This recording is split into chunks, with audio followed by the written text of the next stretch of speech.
Hi. This is my first live stream, so this is a new thing, and I'm live. How you doing? This is Rob, your friend, and welcome to the Collector's Case. This is the maiden voyage of the Collector's Case, and I'm coming to you live from the Chewy's Bandolier YouTube channel. Now, because this is my first live stream, I wanted to ask you to click the like button, subscribe to the channel, and share.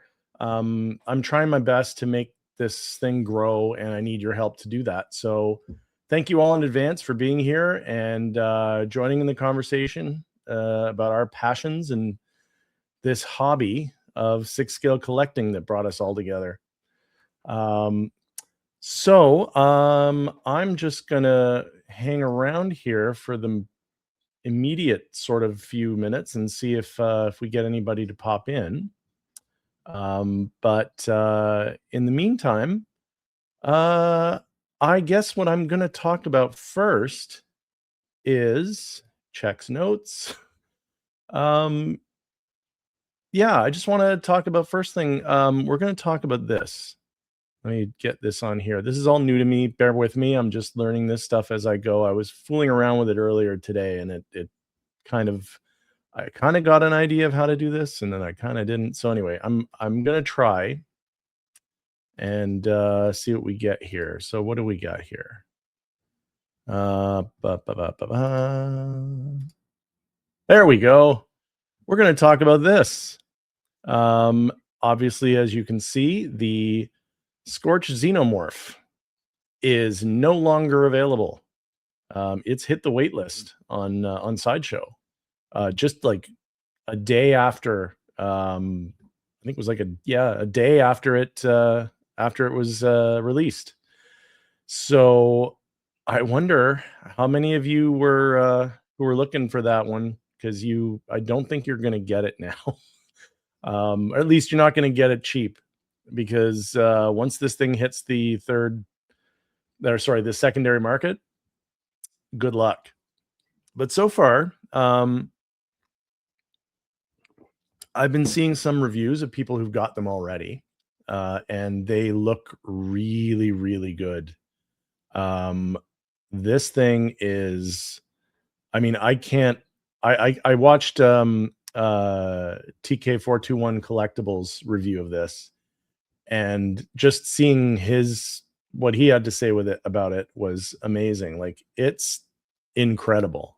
This thing is just it's already, like, it's only January and it's already a contender for figure of the year.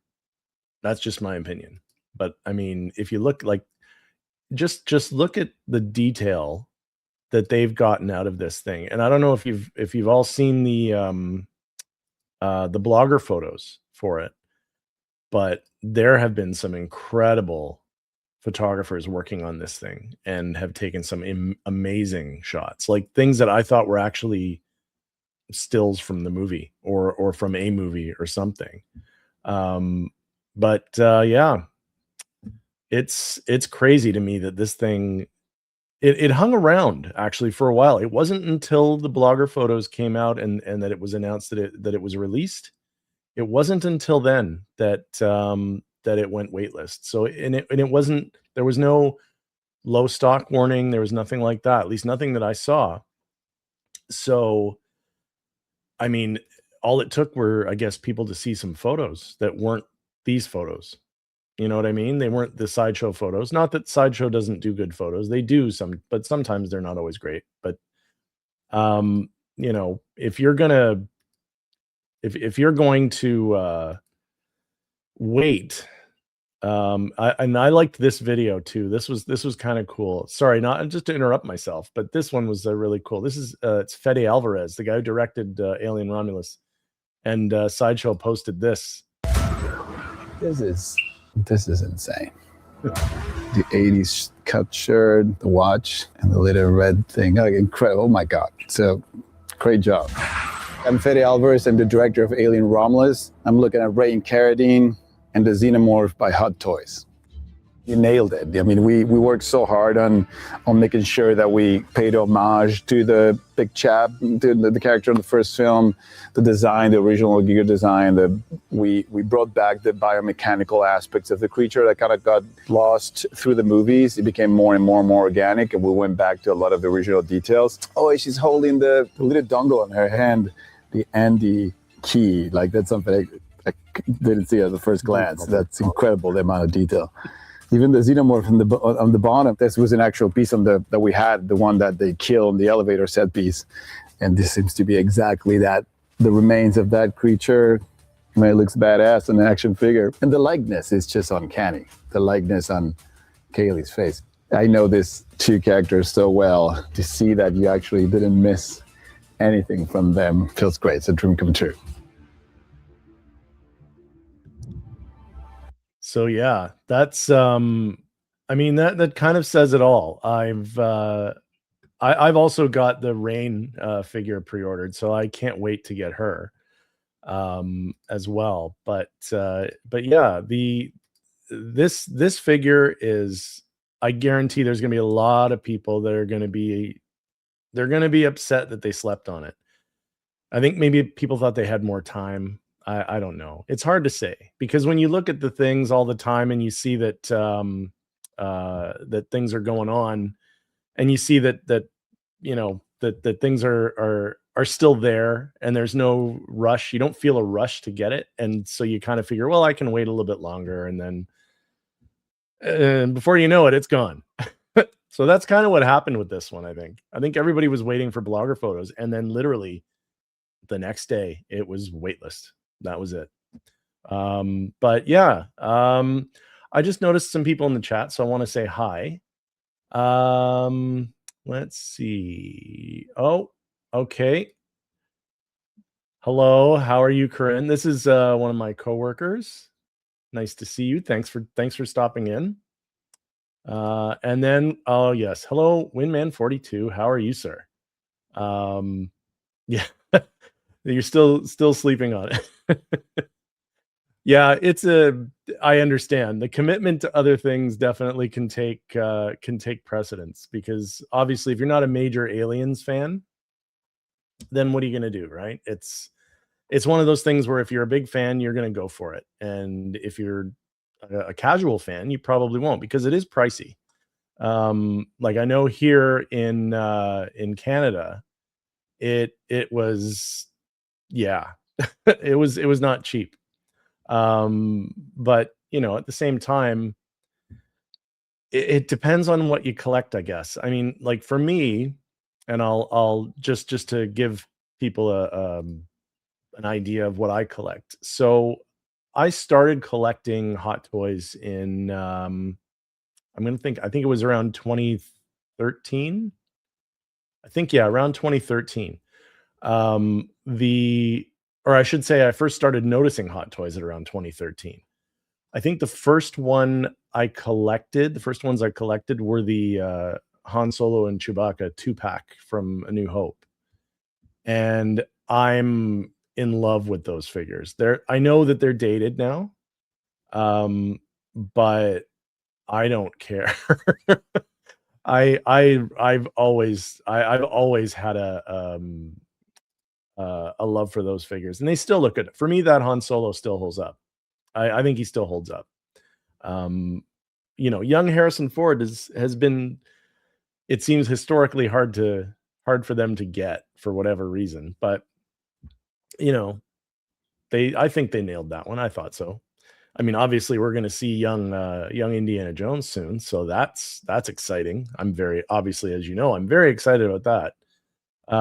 But yeah, it's the kind of thing that if you need to prioritize what figures you get, then yeah, you might pass on this. And I can totally understand that. I know people that passed on this because they want to get the big chap when that one comes out. And that's totally fair. I was initially thinking that would be me as well. But this one just looks so good, and its range of motion is incredible. Like, this thing is posability like I've never seen. Also, the joints are really well hidden because of just the design of the alien's body. You can't really tell the joints because it's all biomechanical. So, um, but yeah, it's one of those it's one of those ones where I could see people, letting it go just because they got to let it go. And I totally get that. But for me, it ended up being a kind of a no-brainer. I needed to have it. And yeah, he's paid for. I'm just waiting, like everybody else. I'm just waiting. Um and 720 YTTY. Hey, how's it going? Um and Yeah, you know what? For the fact that of what it is a really good price.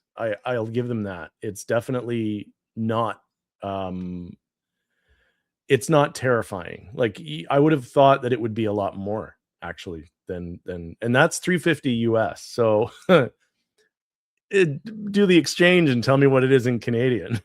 Because then, but yeah, but no, this one was definitely one of my figures that I was gonna get, and there was no chance. After once I made up my mind, that was it. And I've got Rain coming. I've also got the big chap coming. And I believe it's just my belief. I don't know. We'll see.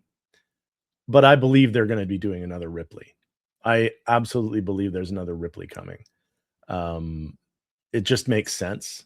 And especially with all of the renaissance that you know as Alien Romulus would have you think of. But yeah, the renaissance of Alien and Predator right now, I can't imagine them not doing another Ripley. And I believe it's coming. I don't know when, but I believe it is coming, and I don't think it's going to be that much longer. I think it's coming sooner rather than later. And I have a whole diorama idea in my mind. I'm gonna have Scorch Xeno coming from one side, Big Chap coming from the other, and Rain and Ripley back to back facing off with them. That's my idea for a shelf. So yeah. And hello, Junior. I'm sorry if I'm gonna vlogsta. Thanks for being here. I appreciate it. But yeah, Ripley has to be coming. I absolutely believe that too. 100%. But yeah, so yeah, that was kind of news this week with Scorch Xenomorph, that it is now available. It is being shipped to people as we speak. Not to me yet, apparently.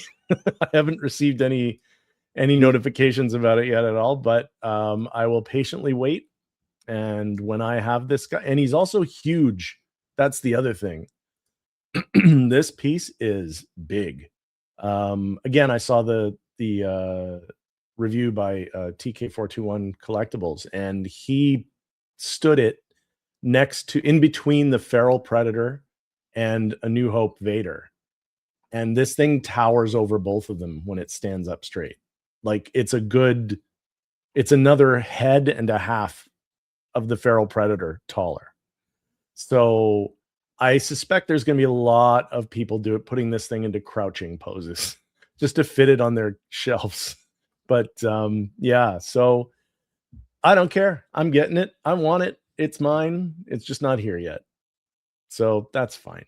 But yeah, so I also wanted to share something that came in today. I actually posted a video about this today. I left him on my desk so that you guys can see this. But here he is. It is, of course, the Clone Wars Darth Sidious. I didn't get too creative with the posing yet. I'm gonna figure something out once I get him up in the shelf, but I wanted to keep him out so I could show you. But as you can see, and I don't get the best. My camera doesn't quite focus as well as I would like. I don't know if I can fix that. Let me see something. Let's try. Maybe a little bit better. But at any rate, yeah. I'm like, I love this figure. This is great. He doesn't come with very much. He comes with obviously the two lightsaber hands, four different kinds of lightsabers. He's got the two straight ones that I've got him using right now, but he also has the motion ones. And then he has lightning hands, so you can stick his hands on. He's got like the lightning coming off of them, which it actually looks really cool. I didn't put those on yet. I'm trying to figure out a way to display that, but at any rate, he's a really cool figure. I'm glad I got it because he's going to go with my.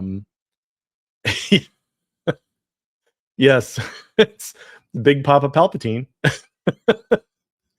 But yeah, and yes, I do have my Nostromo hat and shirt on tonight. Just I thought it would be appropriate since I was going to start off with the Xeno. So yeah, Palpatine came in today, and I was really, really happy to see that. And the fact that he's as cool as he is, and it really does. It looks a lot like Ian McDiarmid. It's not like they chinsed on it. Like the sculpt is really good. It's definitely really good. And considering that it's a live action version of an animated show character, because we never saw this particular version of Palpatine in live action. It was animated. So they've just, basically done the live action version treatment of it, like they did with a lot of the clones that we never saw in live action. We only ever saw them in the cartoon.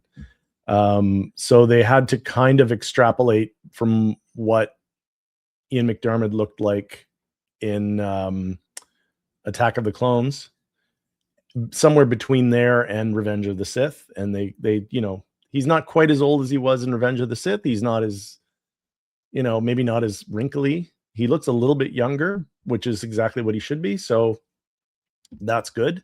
That's a really good attention to detail. I was really happy to see that. But it's a really good figure. I'm really glad I have it, and I'm going to pose him, as I said in my video. I'm going to be posing him next to my Clone Wars Maul, who's also up in the Clone Wars shelf there, and with Savage Press when he arrives, because he's going to be on his way soon, hopefully too. So I'm excited for that. But yeah, so that's what came in today for me. And I just wanted to touch base on the alien because of the like I said, the obvious. It's it being waitlisted. So I wanted to make sure you guys all knew that if you didn't already. So if the hunt needs to start for the Xenomorph, Scorched Xenomorph, you better get looking. But yeah, so the other thing that I wanted to touch on, if I can just get to it here. Bear with me for a second. Again, this is all very new to me still, so just bear with me for a moment, and I'm going to bring up. Oh, I got to that very quickly this time. Good for me. Going to bring up. No, not the alien. Already did the alien. Sorry guys, give me 1 second while I figure this out. I haven't figured out how to I think I figured it out. Okay. I haven't figured out yet how to add music to this thing. So it's not quite as quiet for you. Okay, yeah, here we go. Okay. So this happened. Now, I don't know how big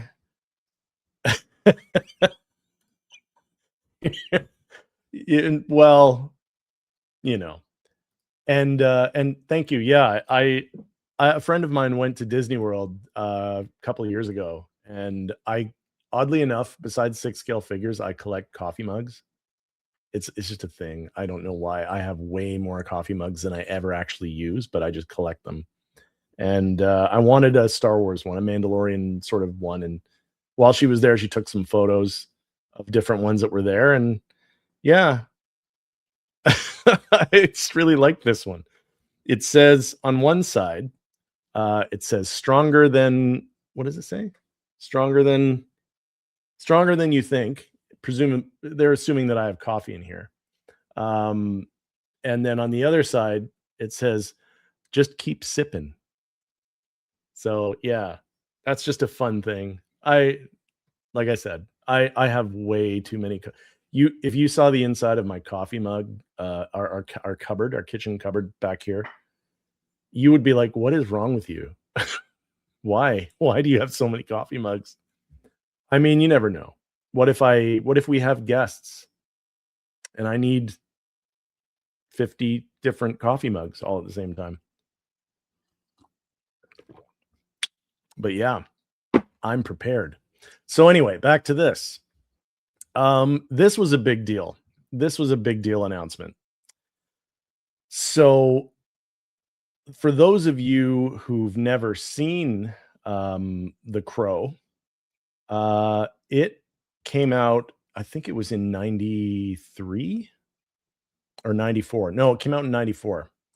And it was a big, big deal at the time. And this was in the days, obviously, before the internet, before people spoke, talked about movies and things online and everything else. So it it achieved the kind of word of mouth that you think people get today. It got that without social media. And sadly, a big part of that was because of Brandon Lee's accident. And so that was very sad. And I think it also might have contributed to the success of the film. I think people maybe were like wanting to see it more because they thought, it's tragic and it, but they wanted to see the movie. Also, fans of the comic that it's based on, which I was. So I was going to go and see it regardless.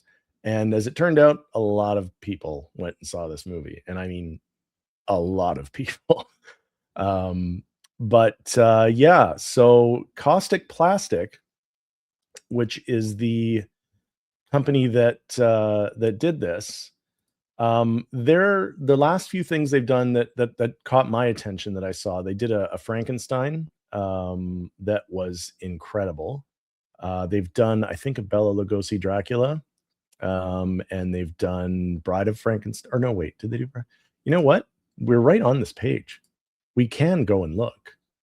We have the technology. Oh yeah, the Bloodsport. Oh my god, these. I'm very, very much into these. There it is, the Frankenstein. They were trying to do. I think they're doing a line for the Universal monsters. So the Frankenstein is incredible. Oh, they got a John Wayne, Lon Chaney, Phantom of the Opera, Toshiro Mifune. This one I can't believe it. And of course, Missing in Action. Oh yeah, that was it. It was Christopher Lee's Dracula they did, and they did the Peter Cushing Van Helsing. So they, oh yeah, sorry, I'm just getting a little sidetracked because I didn't actually scroll down all the way before. They do a Dracula versus.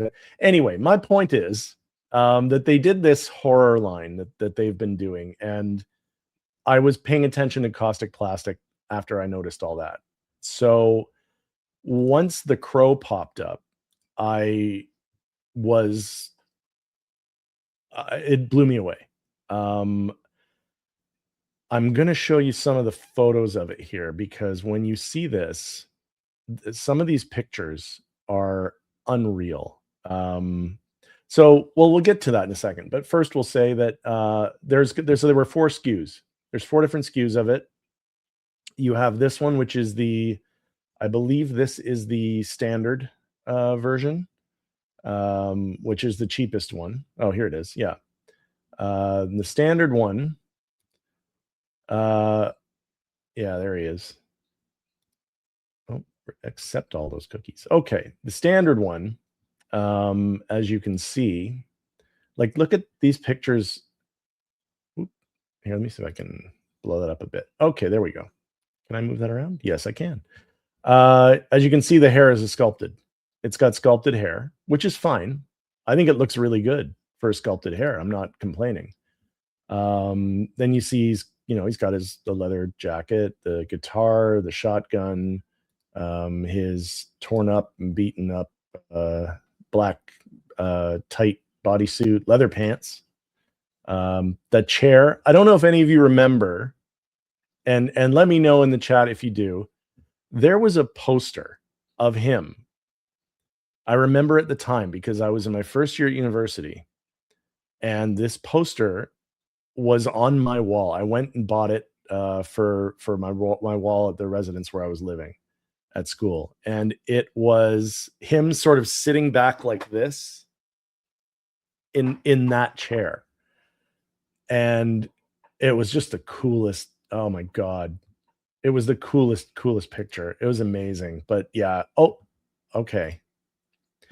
And thank you, Corinne. Thank you for being here. I really appreciate it. Again, thank you so much. I appreciate your support. Thanks again. I'll see you at work. Bye. But yeah, the look with the chair, I just love. But at any rate, as you can see, like I said, this hair is sculpted here. It still looks great, in my opinion. I don't see a problem with that. And if that's the poster. That's sort of, well, it's sort of the poster. It's not exactly like that, but it was close. Yeah, it was one of those things, that yeah. I absolutely love this movie, is I guess what I'm getting at. It came out at a time for me where it ended up being, I don't know, it was pivotal for me. It was one of those movies. It came out, I was the right age. It was the right time to see that movie. And yeah, it hit me in that way. And I love it. I absolutely love it. And so for that reason, as I said, it was massively popular in the early 90s, this movie. So, that made it really difficult for me to ignore this figure. Also because of the fact that the movie came out the year that I met my wife, and we went on our first Halloween together that year, and she dressed as the Crow. She had long hair at the time, and then she did the white face paint and the black, the black leather pants and the black top and the jacket, everything. She looked amazing. I knew she was the one at that point. But enough about me. So anyway, that's the standard version. That's the cheapest version you can get, 379 euro.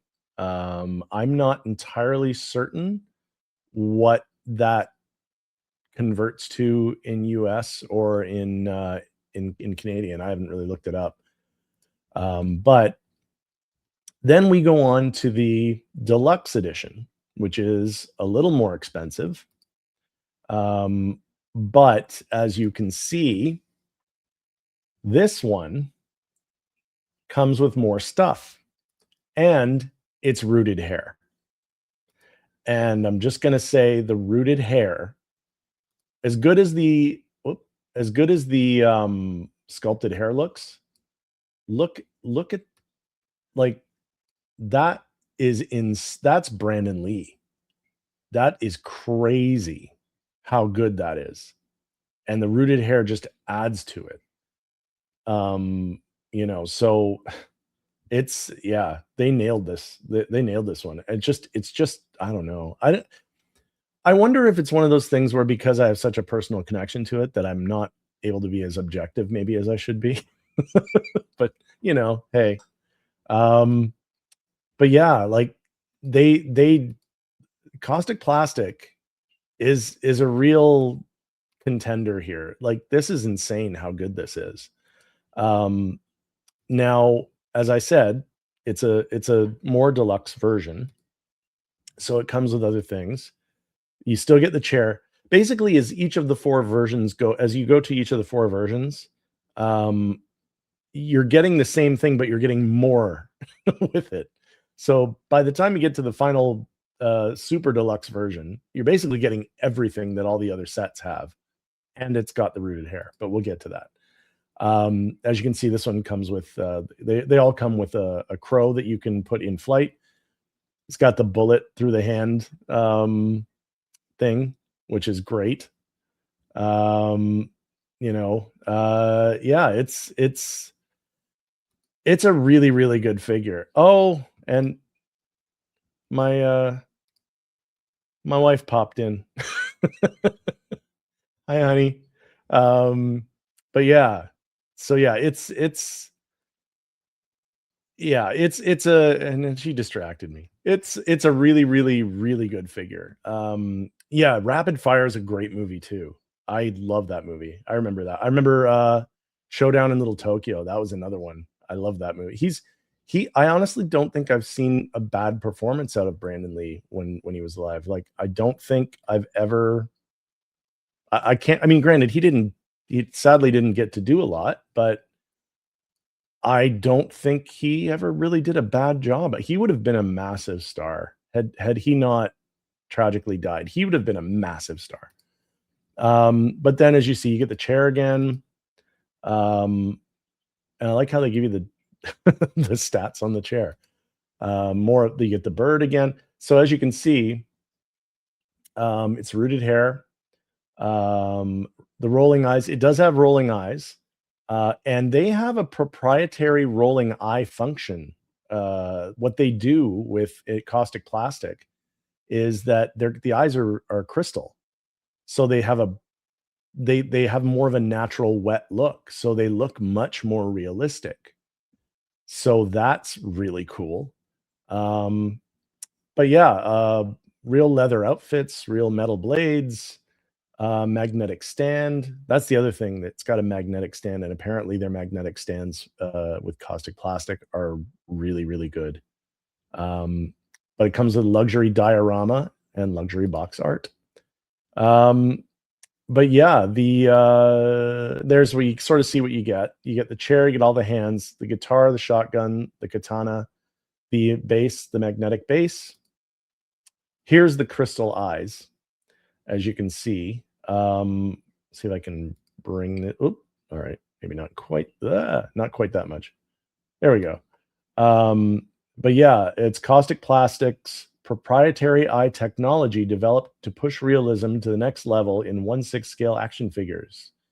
Thanks to a specially engineered structure, it accurately recreates depth, transparency, and the natural curvature of the human cornea. So in other words, like here, let's zoom in. Look at the eyes. Look at that. That's insane. Like my god. It's unreal how cool that looks.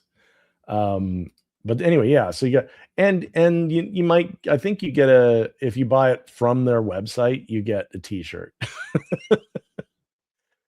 which it's nice. It's a nice gift. I don't know how many people really need it, but it's a nice little thing to do. Um, but yeah, so that's that version. All right, let's go back. Okay, then you're getting into the deluxe gold edition, which is the second highest one. And I'm sorry to be dragging this out, but I mean, this is important, right? This is important. Um,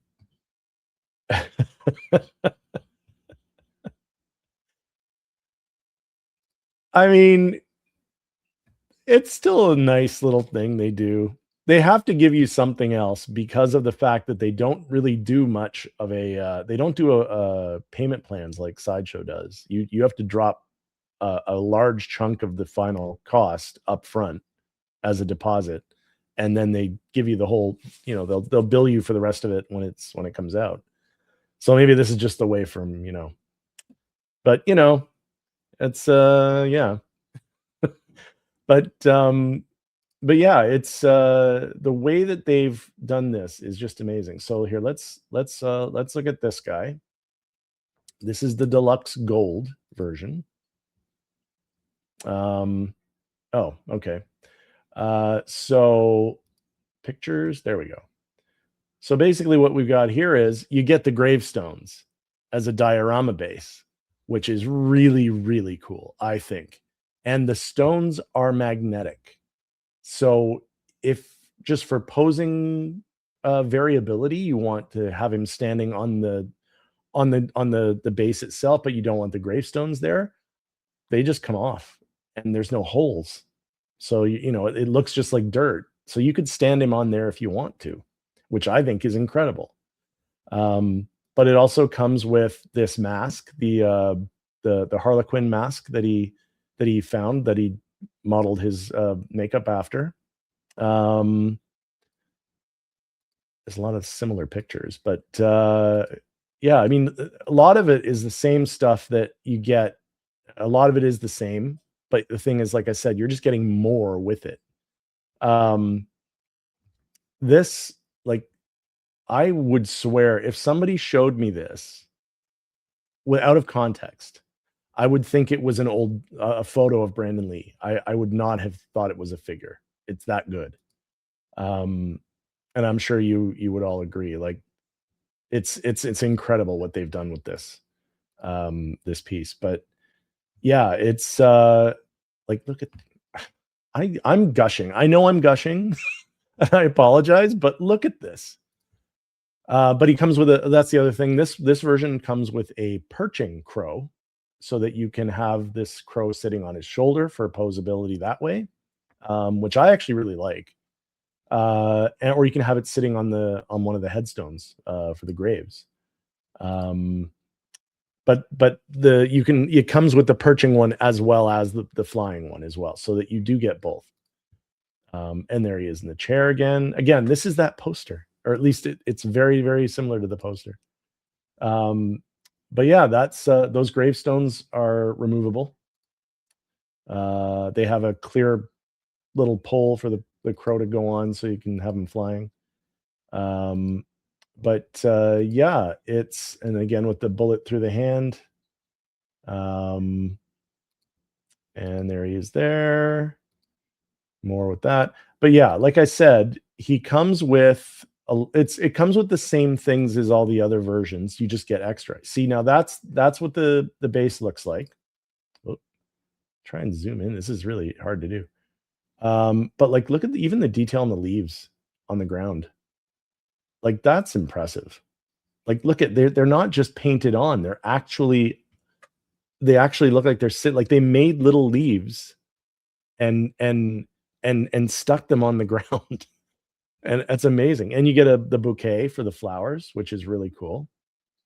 Like, it's just all this attention to detail. Okay, yeah. So this is what else you get with this version. So all the same stuff. You get the headscape with the eyes, the rooted hair, the hands, black boots that are magnetic, leather trousers, real leather coat, real black shirt. Well, real black shirt, black shirt. The ring, or his engagement ring for his girlfriend. The flying crow, electric guitar. The guitar has a real leather shoulder strap too. That's the other thing that I think is, again, attention to detail. That's amazing. They say the ancient red chair. I don't know how ancient that chair was really supposed to be. I think it was just a chair. But at any rate, the white mask, the perched crow, the bouquet, the diorama with graves, magnetic, and a magnetic stand. So you're getting all kinds of stuff. The more expensive you go, you're getting even more with it. But yeah, like, oh, they're showing the eye technology again, and again, t-shirt. But yeah, so that's the second last version. Now for the granddaddy version of this figure. We're gonna go back. So this is the exclusive edition figure. I'm going to say that this is the one I'm getting. It's expensive. So, but here, it comes with the window from his apartment, the broken window that factors pretty heavily into a few scenes in the movie where he stands in front of it, the sun comes through. When he first realizes what he has become, he does this thing where he jumps through it and then swings back down into the room again. It's like this thing is unreal. This is this window. I can't even begin to tell you how cool that looks. Again, you get all the other same stuff that we got before, but again, it's another diorama base. So you're getting two diorama bases, the gravestones one and this one. And they're not chinsing on these. Look at even the candles are there and broken glass on the ground. Like these are very detailed. Like they've actually put work into these. They're not like it's not like a hunk of plastic that just looks different. These are actually very highly detailed diorama bases.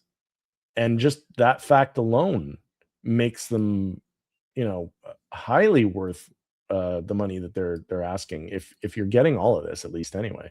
But look, even in the glass is dirty. Like that's incredible attention to detail.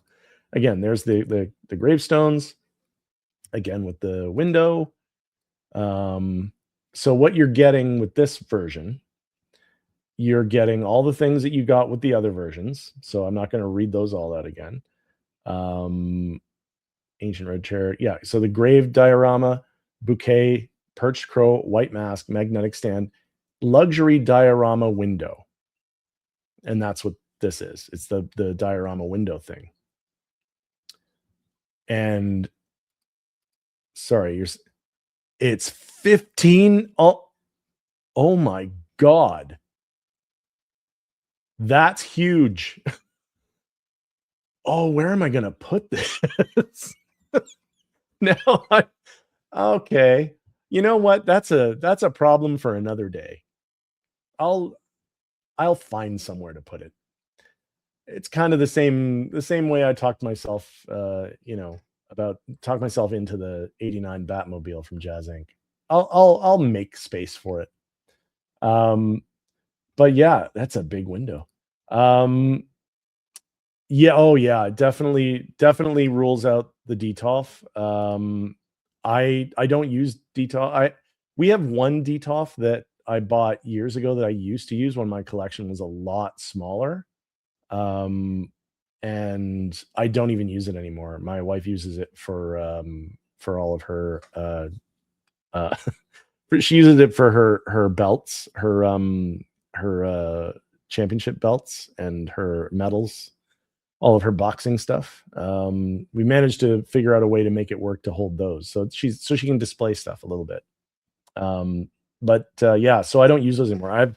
I've got my Magic cases here. And then I made another case here that Costa taught me how to do.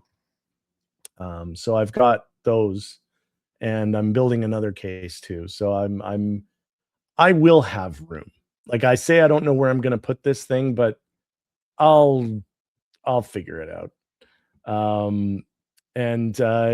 Yes, I was about to say that's exactly what happened to me. I think a lot of people saw this piece and said, I need it. This is a big one. I want to get it. It's important. And then they realized maybe, I don't know, usually that it happens. I know from past experience, it can happen within a half an hour after making an order like that. They realize that, oh no, I can't afford this.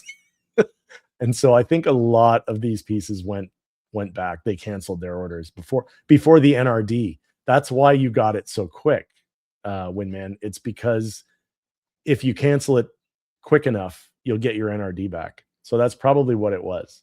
But yeah, I saw that it was waitlisted as well. I put myself on the wait list, and within I think it was an hour or 2 hours later, I got my waitlist converted. And I said, I'm not gonna I'm not going to chance this. I want this. I want it bad. And this character means a lot to me from my early 20s, I don't want to say my formative years, but I was younger. You know, you're young when you're into stuff like that at that age. It brings back nice nostalgic warm memories, and The Crow is one of those movies, which also I did just watch again recently, and it holds up. I don't care what anybody says. It holds up. It's still a really good movie. But that's my opinion.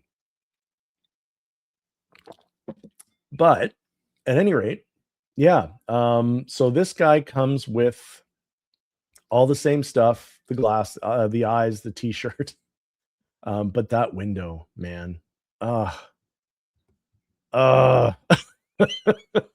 but yeah, yeah, you did exactly the same thing I did. I was gonna get the gold.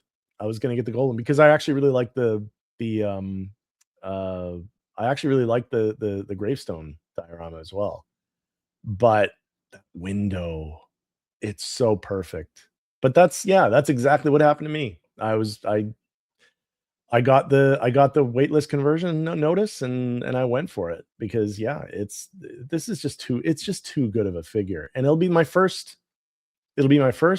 caustic plastic piece because I don't have anything else of theirs. I don't know that I would necessarily back I wouldn't collect backwards with them just because their stuff is really expensive. And also, I don't think I mean, granted, I didn't actually in fairness, I didn't investigate this, but I don't think that the ones that they've done prior to this that I would want were ever available on Sideshow. I don't think that the Universal Monsters, I don't think Sideshow ever had those. If I'm wrong, correct me if I'm wrong. If someone in the chat knows. But as far as I know, Sideshow didn't have those, so I couldn't get a payment plan for those. But yeah, where was I going with this? Right. So at any rate, yeah, I was happy to see that I could get it at Sideshow. And I definitely did they had the I knew that they had the Mifune, but I didn't know I don't think they had any of the Universal Monsters. I don't think they had the Frankenstein. I'm positive they didn't have the Lon Chaney. But then I don't think they had the Christopher Lee either. It's too bad because honestly, if I could do a collection of those Universal Monsters, I absolutely would do that and have all of them at some point because there's only so many. It's not like it's a deep pool of figures. And it would be a really cool display to have all those. But yeah, it's one of those things. This will be my first caustic plastic. Probably, unless something crazy happens, it'll probably be the only one, unless I can get those Bloodsport ones, which I am looking at. But oh, is he now? Okay.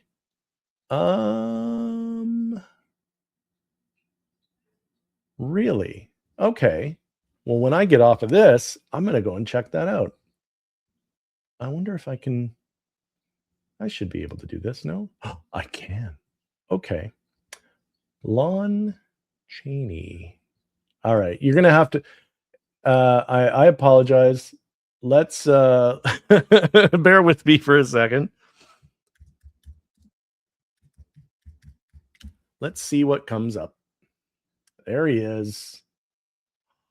Oh, and the Phantom of the Opera. Oh, wait, is that the Caustic Plastic? Oh, it's waitlisted. Okay. But you're almost gone. Okay, let's have a look at this. That's not so bad. I thought that would be more expensive. Low stock remaining. Okay. Oh. Okay. See, this is where I get to have to make a decision. because obviously, as much as I would love to get that, this one is going to cost me a fortune. Canadian, after conversion, for the exclusive edition of this, it's like 900 and something. For the Crow, it's like 900 Canadian. Which is, like I said, which is why I'm glad that I can do it in a payment plan, because God, that's expensive. I haven't spent that much on, I mean, on a single figure. I don't think I've ever spent that much on a single figure. Even my Dewback isn't that expensive. My Dewback was cheaper than this. That thing is huge. Yeah, I noticed that, the Chuck Norris. I would maybe get that. I was never a massive Chuck Norris fan. I liked Missing in Action, and I liked some of the movies that he's in, but I was never like, I didn't really follow him. Like, I wasn't watching a lot of Chuck Norris movies. Had I been that, then, you know, yeah. It has to be mine, and it will be mine. Oh yes, it will be mine. But yeah, it's one of those things, you know, like if it really hits a nostalgic spot for you, then at least like it does for me. So I realize that it's pricier. But yeah, it had too big of an impact in my life, and it's a character that my wife even likes. So, you know, I can make that excuse. What? Hey, Calvin. Yeah, Walker, Texas Ranger, and sidekicks. Yeah, I know. That's yeah. But no, I'm kind of the opinion that the Chuck Norris figure, as cool as that is, I probably don't need that, and I would likely end up, I don't know. I wouldn't know where to put it. It wouldn't fit really with my collection in terms of the way that I collect and the stuff that I collect. So I'd kind of leave it alone for that reason. But yeah, that's you know, this Crow is going to be expensive, but it's going to be mine, and I'm definitely getting it. There's no question about that. But as I was saying earlier about waitlist conversions, those seem to be happening fast and furious lately. Like, the Crow was just the most recent one. Well, it was one of the more recent ones for me.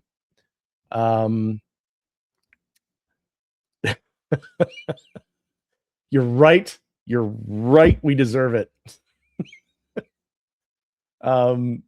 Yeah, the waitlist conversion train seems to be on overdrive lately, because while it happened with this Crow figure for me, and then last night I'm on my way home from work, and I got email, and I'm looking, and I had a waitlist conversion suddenly out of nowhere for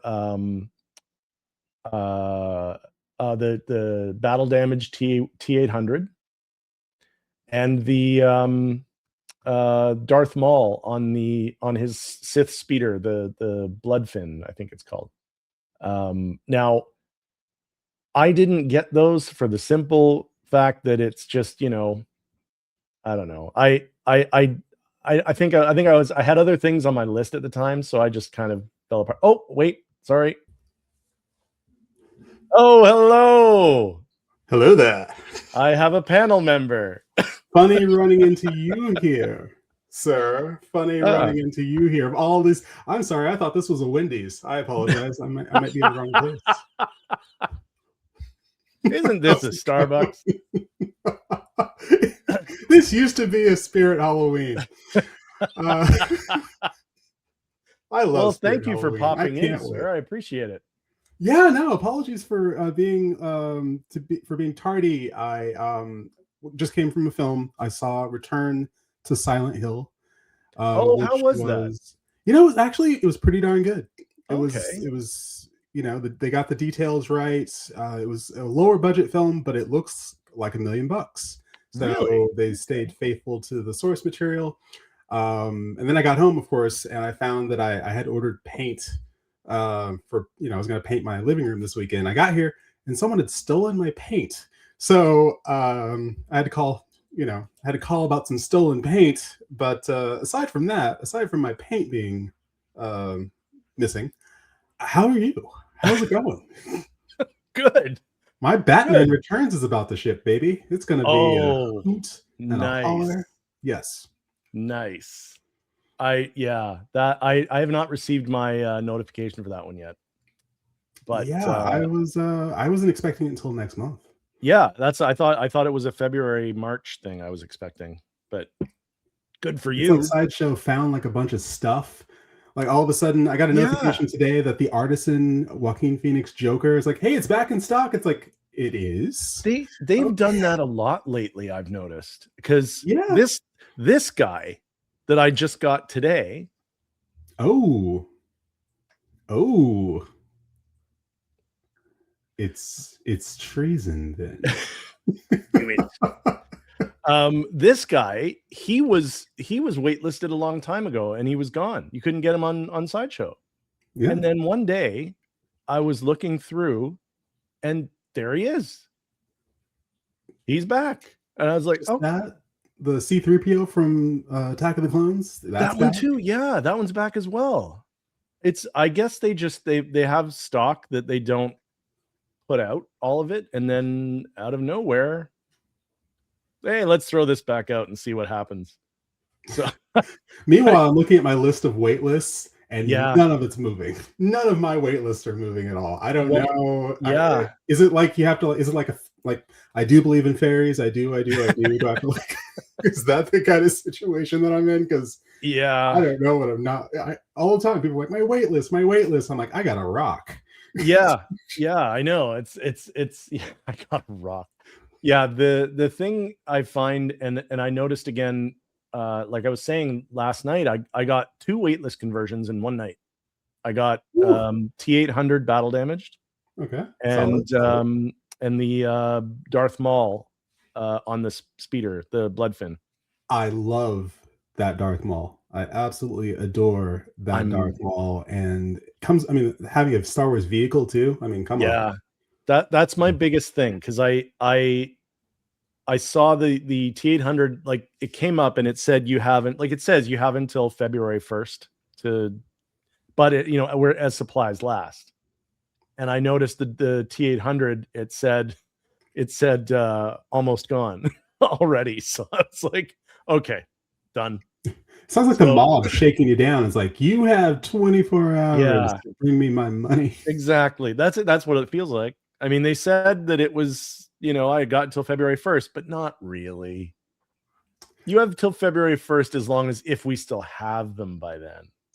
So it was like, okay. I know, right? You go to pay, but you said we say a lot of things.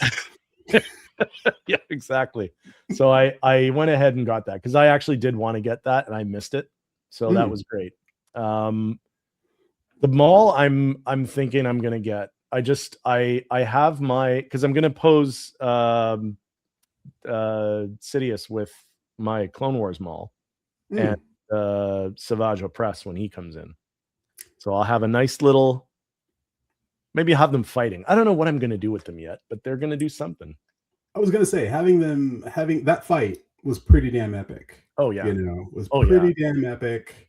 When Sidious is just like, "No, you've become a rival," and she's like, "Yeah, no, I'm gonna take you on with like this drunken fighting style. Yeah, I'm not gonna really try." He's literally toying with them the whole time. It was delicious to watch. And then Maul's like, "Mercy." He's like, "Mercy." Yes. Mercy. I know. Oh god, yeah, no, see, yeah, the Crow is good till the 25th as well, but yeah, you got to get it now because once it's gone, I think for sure it's gone. I mean, how many units are we talking? Last night I heard 3,000 total units, but well, it's numbered. The exclusive edition is numbered apparently. How many of these exclusives are out there? Because there's 4 SKUs. Yeah, 4 confusing SKUs. Yeah, I know. They're literally, it's by the time you get to the fourth one with the window and everything else, Mhm. it's basically, it's like the final boss version of this, where you, Or they have like an literally get- extra life bar though. You thought, Yeah. but like no, they have another life bar. It's like why? yeah, exactly. And it's like this thing though, the final version of this, it comes with everything every other version comes with before it. So you Oh, literally okay. get everything that all the other versions have. I mean, even the base model comes with amazing stuff. The base model is incredible.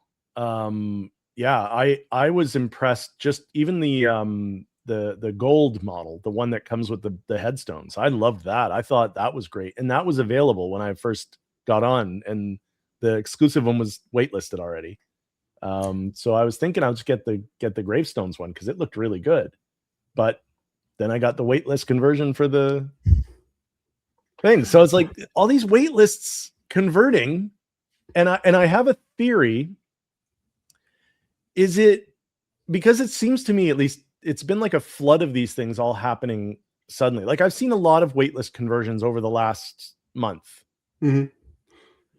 Do you think, is this a sign that maybe collectors are initially biting off a little more they can chew without thinking of it and then regretting it later?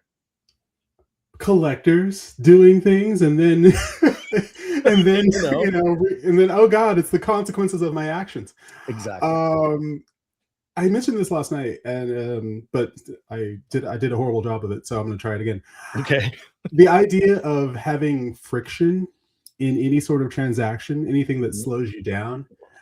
The Crow was one of those things that had a bit of friction to it, Mm. where you go in to pre-order and you're like, oh, the price isn't that bad, and you realize, oh no, that's the price for the deposit. Oh god.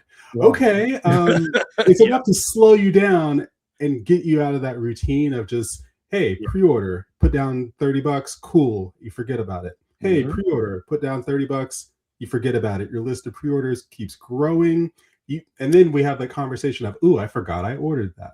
I Yeah. forgot I ordered that. Stuff is, again, sideshows coming out of the woodwork like, hey, you got my money? You're like, what do you mean? And they're It's like, true. oh yeah, remember that thing you ordered a year and a half ago? Mhm. Yeah, the Piper is calling. So I do think it's the beginning of the year. We're still right after the holidays. Yeah. And a lot of people may have put a lot of stuff on plastic, or they just, may have just gone ham in terms of, buying for the holidays. Either way, the holidays Mhm. are usually expensive. Usually, yeah. For a lot of people, they're expensive. They don't have to be, but they are. We make them that way. Yep. So I do think that people are looking at their balance, their budget sheets, and going, "Ooh, this is you had stuff that was pushed back." So Yeah. stuff that was supposed to release last fall, which would have been perfectly fine. Instead, they're like, you know what? We're gonna push this back by a month or 2 Mhm. months, Mhm. and then you get this nice little bottleneck where all of a sudden Yeah. it's, hey, look, this is about to come in stock. Get your affairs in order. Hey, look, this is about to come in stock. Get your affairs in order. And then you got people going, ooh, cancel. Yeah. I will eat the NRD on this. Cancel. I am not ready for this. I am not ready. And then lo and behold, hey, your waitlist has converted. Yeah. Hey, look at what we found in the back room. Some more Artisan Joaquin Phoenix Jokers. Oh, this? Where did that come from? Remember that thing you said that you wanted? Yeah. Because we sold out of it like really fast. Well, Do you still want this? Because look at that. We happen to But you have gotta, more. you better hurry because other people want this too. Yes, and that's the thing. Oh, okay. So the exclusive, Windman is saying here, they're hand numbered. There's 500 of them. Okay. I mean, regardless of which version of that Crow you get, it's going to be a special. Oh, yeah. Special release. Like, Oh, just absolutely.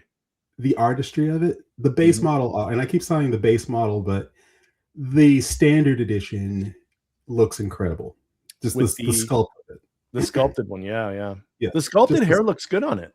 The sculpted hair looks really great on it. The eyes, I still can't get over how great those eyes look. I cannot get They've over. got some. They're crystal. It's like a crystal. Oh, what did I do there? Okay, there we I was go. gonna say, I thought you were zooming in on my eyes. I'm like, don't No. zoom in on my bloodshot eyes. No, I'm still getting the hang of this thing here. No, they're crystal thing they do, the technology they're using for that is shocking. It's How good that is. beautiful. It makes me now look at my other figures and go, wait a minute. Well, what I got is crap. No, I don't have crap, but Yeah. you think, you know, and for a moment you do have the best thing you can possibly get in terms of them pushing the envelope, in terms of them innovating, whether it's Hot Toys or then InArt comes along, or now Jazz Inc. is showing us what they, you know, what they can do, and before long that Catwoman will show up in my greedy little hands. Yeah. But now Caustic Plastic is like, well, check us out. Check this out. And I'm not even mentioning J&D, because J&D is so far beyond my. I don't even look at. I don't even look at. Yeah, I don't even. I try to ignore J&D right now.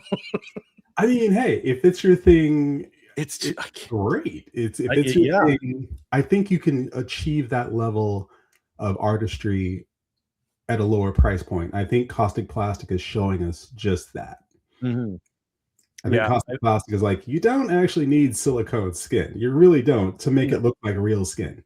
You really don't. There's another. I mean, especially with a character like Eric Draven in the Crow, at least, anyways. But he's got white grease paint on. Like you can hide its makeup. So, you know, as long as the texture of the skin looks good and he doesn't look porcelain, yes, it's gonna look like a real person.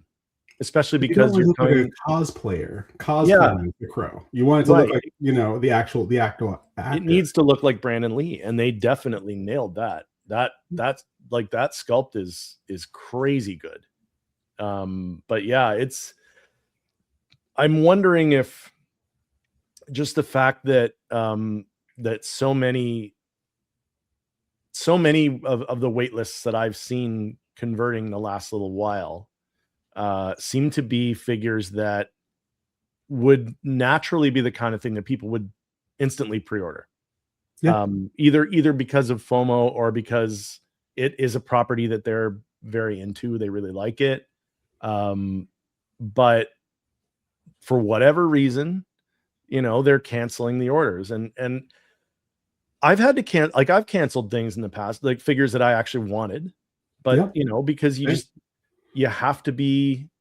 There are times especially, you know, during the year, where you just have to think about being more disciplined and how much money you're putting out the door for toys. Really, is what it comes down to. But and when it happens all at once, when it happens back to back to back to back, there's that, you know, there, instead of sending out $300 here, $300 there. Mm-hmm. When it piles up, all of a sudden it's like a splash of cold water, where you realize, crap, I'm about to spend this much money at once. They want this much money now. And the question then becomes, do I got it? Yeah. And then the question becomes, should I be spending this much money all at once? The plan probably wasn't to spend that much money all at once. And hey, if you can get on payment plans and make these things happen, then absolutely, you know, that's the way to go. You stack up too many payment plans, and all of a sudden you're every month buying a new figure. That's just it, right? Like, that's the thing, and a lot of people do that. I know I've done that in the past. I try not to do it anymore. But yeah, like after a while, you have so many payment plans going. It's like literally you're spending the cost of a figure every other week.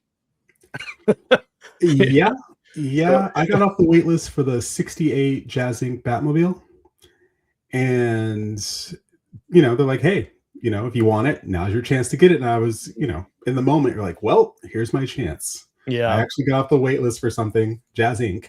And I'm like, you know what? Let me put down $300. Here's my deposit, and let me pay $200 a month for 6 months. That makes it a little more manageable. It does, but then here's $200 a month that, you know, you just out of nowhere. It's like, well, are you prepared for this? Because it's not like it's not a short term. Here's $300. It's like, no. We got you for like the next 6-7 months. Right. Yeah. Exactly. Extra. Did you budget for $200 a month? Did you? Because I have a feeling the answer is no. Probably not. You know, then the question becomes, well, how bad do you really want it? You know, and of course, you always have the option to go, no, I wanted it. I wanted it. But if the stars don't align, you know, if you ain't got it, you ain't got it. Then that's what it always has to come down to. Because if you're putting money aside for some things like these, and you're taking money out of things where it should be going, then you might have a problem. I mean, if you find that you're like, ooh, food or bills, or I mean, a lot Yeah. of people are having that conversation now anyway, Mhm. with, how much things cost Oh yeah. and, just everyday cost of living.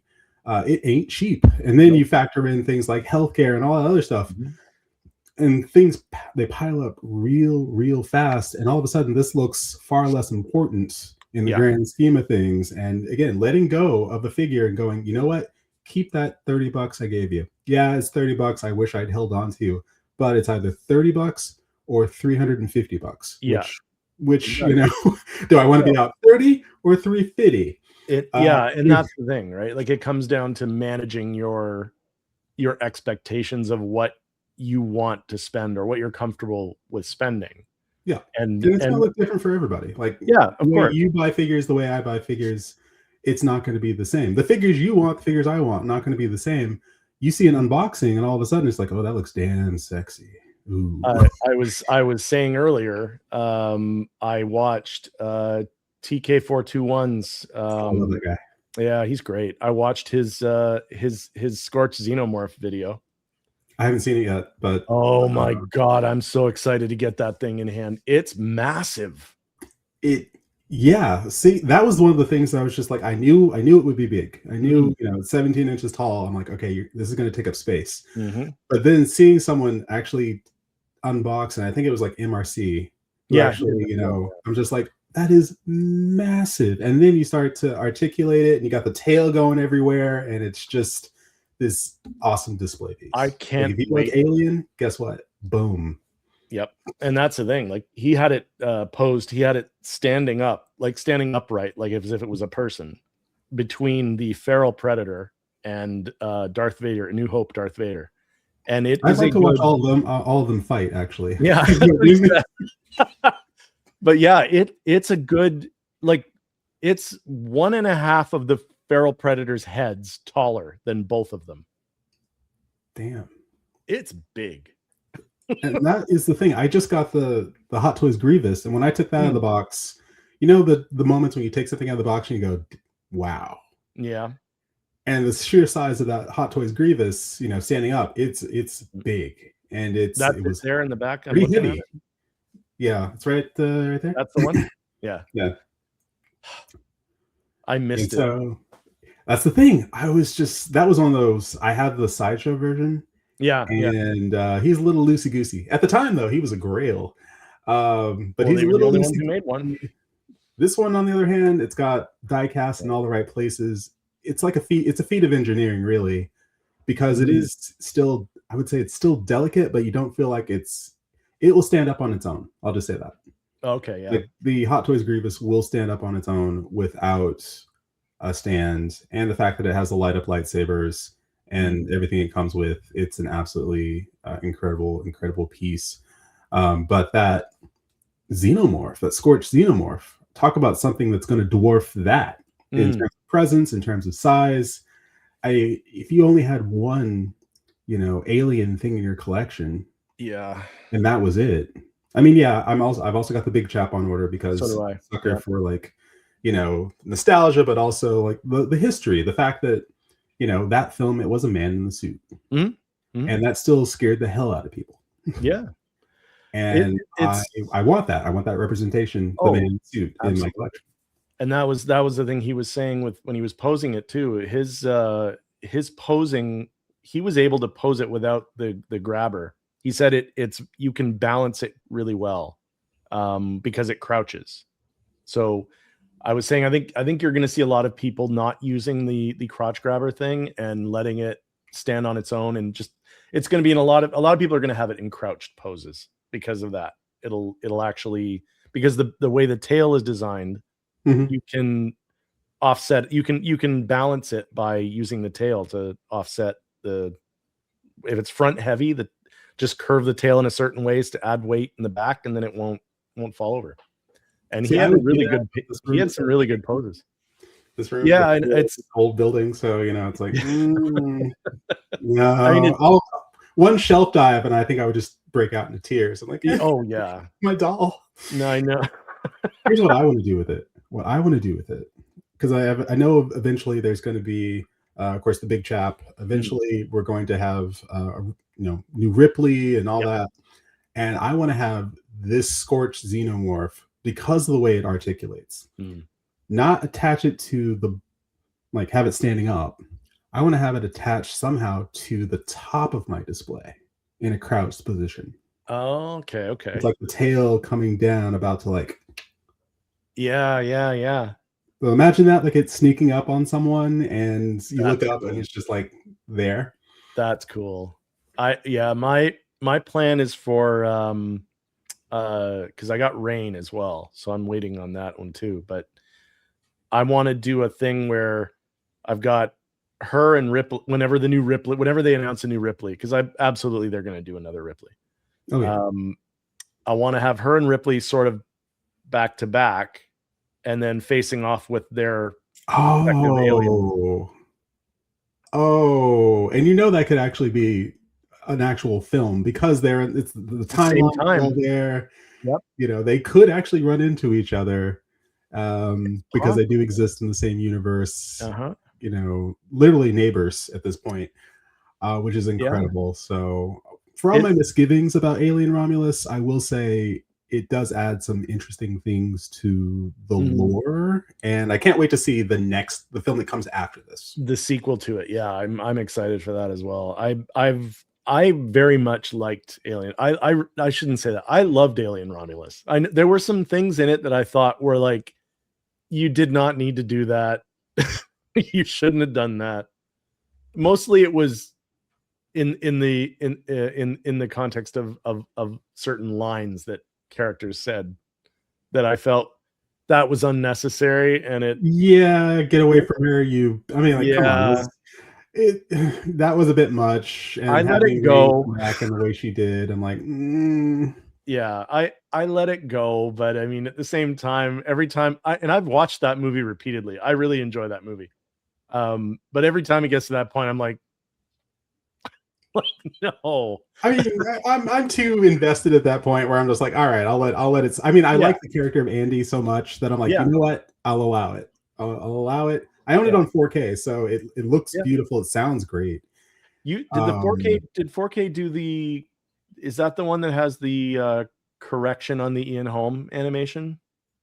Because I know one of them they did some work on it to make it look better. Interesting. I will need to go back and check, because I do know when I saw it in theaters, I'm like, this looks a little janky in the theaters. A little dodgy. Yeah, it's just, again, it's like, why are we doing this? We could have had any, synth in there. We could have had anyone but Ian Holmes. I liked that it was Ian Holm, but I wish they had just done it better. Exactly. I'm like, if you're going to do this, and I know some of it was actually practical. It's just, if you're going to do something like that, it's got to be perfect. And in this day and age, it's got to be perfect. It just absolutely does, especially if you see people who are doing it better with deepfakes. And I'm not a fan of deepfakes and AI outside of fan films. Right. I just think that it's, in a way, it's cheating. It's a tool, but if you let the tool do all the work for you, you didn't do it. Chat GPT did it. You didn't do it. There are more than enough people working in Hollywood that do that kind of work that are talented enough to do it themselves without the use of AI. And the fact that they'll use a cheat like that. Sometimes I'm like, you know what? You're making an ungodly amount of money to make these movies. Do the work. do the work. Hire a human to write the scripts. Yeah. Because that's the thing, you could say there's nothing new under the sun, but the reason we got Alien to begin with was because someone sat down and went, okay, what do we want to do? Let's make a scary slasher trucker movie in space. Yeah. And what's the creature going to look like? And then they go to HR Geiger and go, hey, we need you to make us a creature. He's like, check this shit out. And you look at it, you're like, I just don't know where to start. It's like pretty cool, right? It's like, god damn, this is, again, nightmare fuel. And it's a design that holds up to this day. Yeah, yeah. You know, you have people like sit down and go, okay, we want this machine that comes back, that travels back in time to Mhm. kill this woman, because she's going to have the kid that's going to lead the resistance against the machines in the future, Mhm. and it's going to be played by Arnold Schwarzenegger, and it's going to be a horror movie, and sure, let's go. No, why not? You know, could ChatGPT do that? No, ChatGPT will go, hey, I want a direct sequel to the original Terminator. They'll go, haha, here it is. Let's regurgitate Mhm. and let's do that. And some sequels, some requels that we get do feel that way.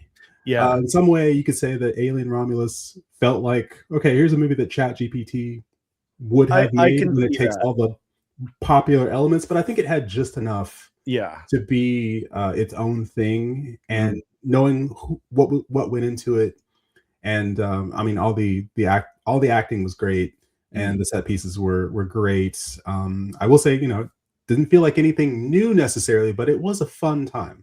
It was a Mhm. fun time. Mhm. It looked great. It sounded great, and I can't wait to see what they do next. But Yeah. yeah, I think, you know, that creativity, the human creativity has got to be there. It's not something that a machine can replicate just yet. It Mm. can certainly regurgitate the past. If, Oh, you yeah. know, it can take that and mix it up and go, haha, I made something new. It's like, Yeah. not really. Yeah, just shuffling around the same ideas just so they come out in a different way is still the same ideas, It's, regardless of. it's nothing new. It's not pushing us forward. I mean, you look at some of the more recent Jurassic Park films, Oh, yeah. and, you know, say what you will, you know, they're entertaining, Mm. but after the first film, it's kind of like, now what do we do? Yeah. Lost World, entertaining in a different way. It was definitely a different film, but then after Lost World, it's like, well, now what do we do? And Yeah. that's when we got Jurassic Park 3, which Yeah. has a new appreciation all of a sudden. So, hey, there are Jurassic Park 3 fans out there. I You know, appreciate it for what it is now. that's yeah, the 3 was I didn't hate 3. 2, I actually liked Lost World. I think the reason why 2 works and the ones after it don't really as well is because at least the first 2 films were based on Crichton books. Right. Right. So he had already written the stories. They granted the movies weren't exactly the same, obviously. But you know, there was source material. Those were coming from somewhere. Those were not just some studio, you know, throwing money at a computer and saying, "Come up with a new idea." So, I mean, in that regard, I found 2 actually for me for whatever reason. I found 2 had Lost World felt like it had, for lack of a better phrase, it felt like it had more teeth than the first one did. Well, it just hit the ground running. Yeah. Hit the ground running. The setup doesn't need to be there because you already Mhm. know they're dinosaurs. Yeah. Yeah. The audience already knows. Mhm. So there was the mystique of the first film. There was the build up, and then the reveal. And then once you have the reveal and the ooh, the ah, as Mm. Ian says, like, ooh, wow, that's Mm. how it always Running starts. and There's screaming. running and screaming. That's what the first film. It was. Yeah. It was all magic. It was this spiritual. You know, seeing the Brachiosaurus is like this Mhm. spiritual event for the Yeah. audience and the people on screen, and it turns into a horror movie. Yeah.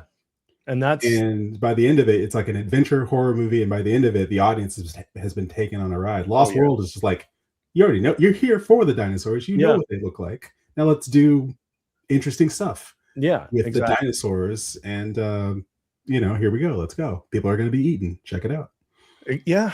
And that was the only thing I always had a problem with the Jurassic Park movies, at least for the first 2. Granted, you know, Spielberg movies, he's never going to do anything that's particularly graphic, and he never, you know, at least not in that genre, but I would love for them to have been more a little more gory. I want an out and out. I mean, the first Jurassic Park movie is a horror movie. It is. Because let's face it, even in the book, they're like, well, one person was like, oh, you made real dinosaurs, and he's like, Mm. actually, they're not real dinosaurs because no one's ever seen a dinosaur. We made what we think dinosaurs look like. Right. It's like, you know, you splice together a bunch of stuff and like, it's a dinosaur. It's like, you think that's a dinosaur. Yeah. You've never seen one. You made monsters is what you did. Yeah. Mm-hmm. And And that's it. Yeah. the last Jurassic Park movie, Rebirth, I think is probably the closest since then that we've come to a horror movie, but it didn't go all in. So if you're No. going to go and say, "Hey, look, we made mutations, and here's all the mistakes we made, and here's where we did all the secret cloning and all that stuff," then go all in and show us the mistakes Yeah. and the mutations, and show us the horror that is behind all this, because you would have had mistakes, many Oh yeah, mistakes in creating your perfect dinosaurs. guaranteed. So I guess it was a fine movie. Yeah, yeah. But it's kind of running on fumes at this point. But I I'm think sorry, how do we get to I don't talking know how about? we got Oh onto yeah, that. Ian Yeah, Holm. Yes, but Ian no, Holm. we were Alien talking. Romulus. We were talking about we were talking about stuff that we've canceled. Yes, cancellations. Again, when the rubber hits the road, Mm, you're like, hey, guess what? Do you got it or not? And if the answer is no, you can keep the NRD. And yeah, if I'm not ready for it, maybe I was ready for it maybe a year and a half when I pre-ordered it. right. I was ready for it when you said it was going to be released. Mm-hmm. I prepared myself. After a year and a half of checking your website, I know the window that it's supposed to be, the quarter that it's supposed to be released in. I have prepared myself. When that changes, Right. all of a sudden you've messed up my math. And the thing too is that how many of these things that they're announcing now that people are you're going to put down like in my case for the Crow, that's a $90 NRD because it's over $900 Canadian. Woo, okay. I mean, and you went through. Do you go through Sideshow? Yeah. Okay, so you didn't go through like Caustic, where you're like, no, it's $300, right? No. For me, I would have had to put down almost $500. Yeah. It would have been almost $500 to do that through Caustic. And when I saw it on Sideshow, I also was able to throw I had a $25 code on it. You had a code that actually worked for that. Yeah, I know, it was weird, but it worked for that. Plus, I had some reward points, so I actually knocked about $120 off of it. Damn, all right, that's good. Yeah. So it worked out for me, but yeah, it's the thing is that people do that, and then something like that comes up right now, but then your Ghostbusters are coming out in a month, probably. Remember those? Remember those? Everyone forgot about the Ghostbusters. You got 4 figures coming in at $300 each. Yeah. There you go. For me, at like $450 each. And that's if they actually release when they say they're going to release. I suspect they'll be delayed. Yeah, I mean, I'm hoping. I didn't pre-order them, but I did pre-order the Blitzway DeLorean, and I'm tempted to cancel it just because when I pre-ordered the DeLorean from Back to the Future 2, which is my favorite Back to the Future film, and my favorite version of the DeLorean, when I pre-ordered it, that was before we got the animated series Batmobile from Jazz Inc. Right. That was before we got the 89 Batwing 1/12 scale. That was before I got off the wait list for a 68 Batmobile. And that was before they started hitting us with all this. That was before Indiana Jones. That was before That's right. The Big Chap, I believe. That was before all these great 2.0s. Hey, look, here's another Anakin. Here's Obi-Wan Kenobi. Here's just all this really, really great Star Wars stuff. Here's your Han Solos. Here's your Leia, your Bosch Leia. Oh yeah. Like, crap. And then all of a sudden you're like, well, something, I don't know if everything I ordered is going to make the cut. Yeah, and that's what it comes down to, because eventually you do suddenly remember all those other things that you've pre-ordered, or that all those other things that you've put on a wait list, and there's a good chance. It seems like there's a good chance that your wait list is going to convert. Lately, I would say nothing is lost these days. Nothing is forever. Oh, I missed out on it. There's going to come an opportunity to get the thing that you missed out on. And probably at retail. More than likely, yeah. Because there's so few of these things now that are truly exclusive. Like in the truest sense of the word. I I feel like I think this Crow is one of This those Pro things. will be exclusive. I do believe. Yes. There's only 500 of that set. Then yeah, you if you want it, you better get it now. I Because mean, I think that goes for like any of these, Crow. It's like, who's going to make another Crow? oh, exactly. Depending on how well this sells. But again, who's going to make how long did it take for us to get this Crow? Yeah. And then is someone going to go, well, I know you released one last year. Now I'm going to release one. It's like, I have a feeling the people that got the Crow are going to get the Crow that they love, and it's going to be on the shelf, and they're going to go, can you make a better Crow for cheaper than the one I already spent money on? Mm-hmm. And is it going to be fantastic enough to get me to buy it again? Yeah, and that's it. It's just not likely. I mean, in terms of, especially with a character like the Crow, I mean, you're talking about one good movie, and then it's very niche. It's cult classic. It's very niche. Yeah. But you're right. It is an iconic performance from now a cult classic. Yeah, it's got a fan base, but is that once that fan base is satisfied, can you double dip on that fan base, or is that fan base going to double dip on that right figure when they're like, well, I got it, I got it, and I paid a lot for it, or well, I paid what it was worth, because it is priced right for what you're getting. I think so too. Yeah, but once they've made that sacrifice, once they've ponied up and paid that NRD or put it on a payment plan or whatever they did, and whatever version of it they got, they've already spent hundreds of dollars, and they'll most likely have it in hand, and he'll appreciate it. It's not going to fall apart because you have leather goods. So unless there's some metal weapons, unless you have something that really horrible happens to this figure and it turns out horrible, which I do not think is going to be the case. No, because I do think Caustic Plastic, I think they mean business. I do, and I don't think they can afford to put out a bad figure. Especially not one with this kind of a high profile. Exactly. They're going to get noticed. They're going to get noticed. This is your chance to make a splash. This is your chance to wow us. You've got the new eye technology. You've got all these, you did the work in terms of the body, in terms of the textiles. I mean, the leather goods, and the price was right. And you offered multiple price points. All these accessories and bells and whistles. What else could you possibly offer with this figure? I think this will be the definitive, for a long time, the definitive Crow. Yeah. I dare you to make a better one. Exactly. And the funny thing is you watch, people are going to spend the money on this exclusive version, and there's going to be I don't think it'll be a ton of them, but you'll probably see over the next couple of years after it comes out, over the next few years after that, you'll see people flipping them on eBay for thousands of dollars. Oh yeah. Because it's like, hey, if you missed it, you missed it. Here's your opportunity to get it. Again, it doesn't disappear into the ether.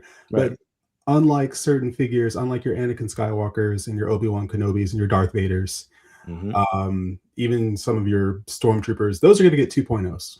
Oh yeah, those are going to get 2.0s. They made a lot of them, and if you wait and you're patient, you'll get it. You'll get it, and probably for cheaper than retail in many cases. It was a grail until it wasn't. Well, that's just it. I mean, those Sideshow made, for a while, they made their versions of the clones. They had fives and those people swear by those. But then all of a sudden it's like, oh yeah, Hot Toys is like, here's our version, and it looks more. And it look the Hot Toys ones look like Tamara Morrison. It's like you said, things are exclusive until they aren't, and then what do? You just that's why I always say this is not a speculator's hobby. Oh no. Yeah, no. if your intention is to buy things that you're gonna flip for twice what you paid, in a year after you bought it, you're in the wrong hobby. It's art. Yeah, to varying degrees, it's art. There's artistry there. The sculpt is there. It is art. That's why it costs so much. Yeah. Probably costs a little cheaper than it does, but that's a whole nother conversation for a whole nother day. but it's not the kind of art. It's mass produced. These are mass produced products, and if you're in it to invest and hold on to stuff in the box, you better hope you sell it before someone 2.0s it, or before it falls apart, or before people lose interest. You know, like that Mando line. I sold everything but the Mandalorian, Grogu, and the swoop bike. I had, I had a good number of figures from the Mando line because Mando was hot. Yeah. You know, and I got into collecting, and I'm like, wow, Mando, and I want this figure and this character and this character. And after a while, I'm like, I stopped caring about Mando. It was around season 3. Yeah. I was like, oh, I'm not as excited. Oddly enough.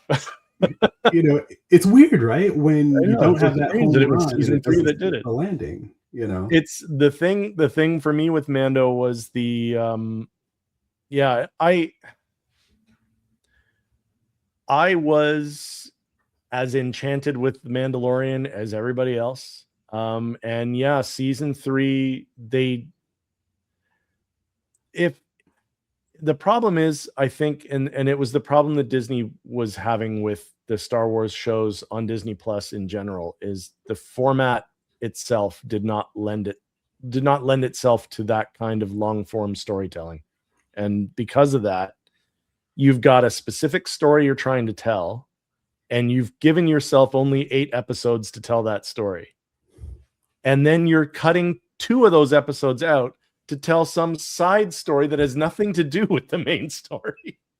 And characters we're never going to see again. Like it's dumb to do that. I mean, it's okay to have a little, you know, the Star Wars universe. It's a big one. Sure. Although it seems like with every new show, it becomes smaller and smaller and smaller because, you know, there are no mysteries left in Star Wars. Yeah. And yet we still watch. But yeah, if you have 8 episodes, all 8 had better matter. They all have to be releasing them weekly. Yeah. The one you released this week had better be good enough that people are happy with it until the next episode. Otherwise, if it's not great, people are going to bitch about it until the next episode. I like my big thing was I was okay with the Mandalorian. The Bo-Katan storyline I was fine with, because I like the character. I always liked Bo-Katan from the Clone Wars, from the cartoons, everything. I've always liked that character. And then the fact that Katie Sackhoff came in to actually play her in live action, 100% in. I was totally in for that. Yeah. So I had no problem with the whole storyline of, you know, retaking Mandalore and all that stuff. That was great. I was fine with that. It was that ridiculous thing with Lizzo and Jack Black. It was the episode with the one not defector, the one former Imperial, the I forget what she did.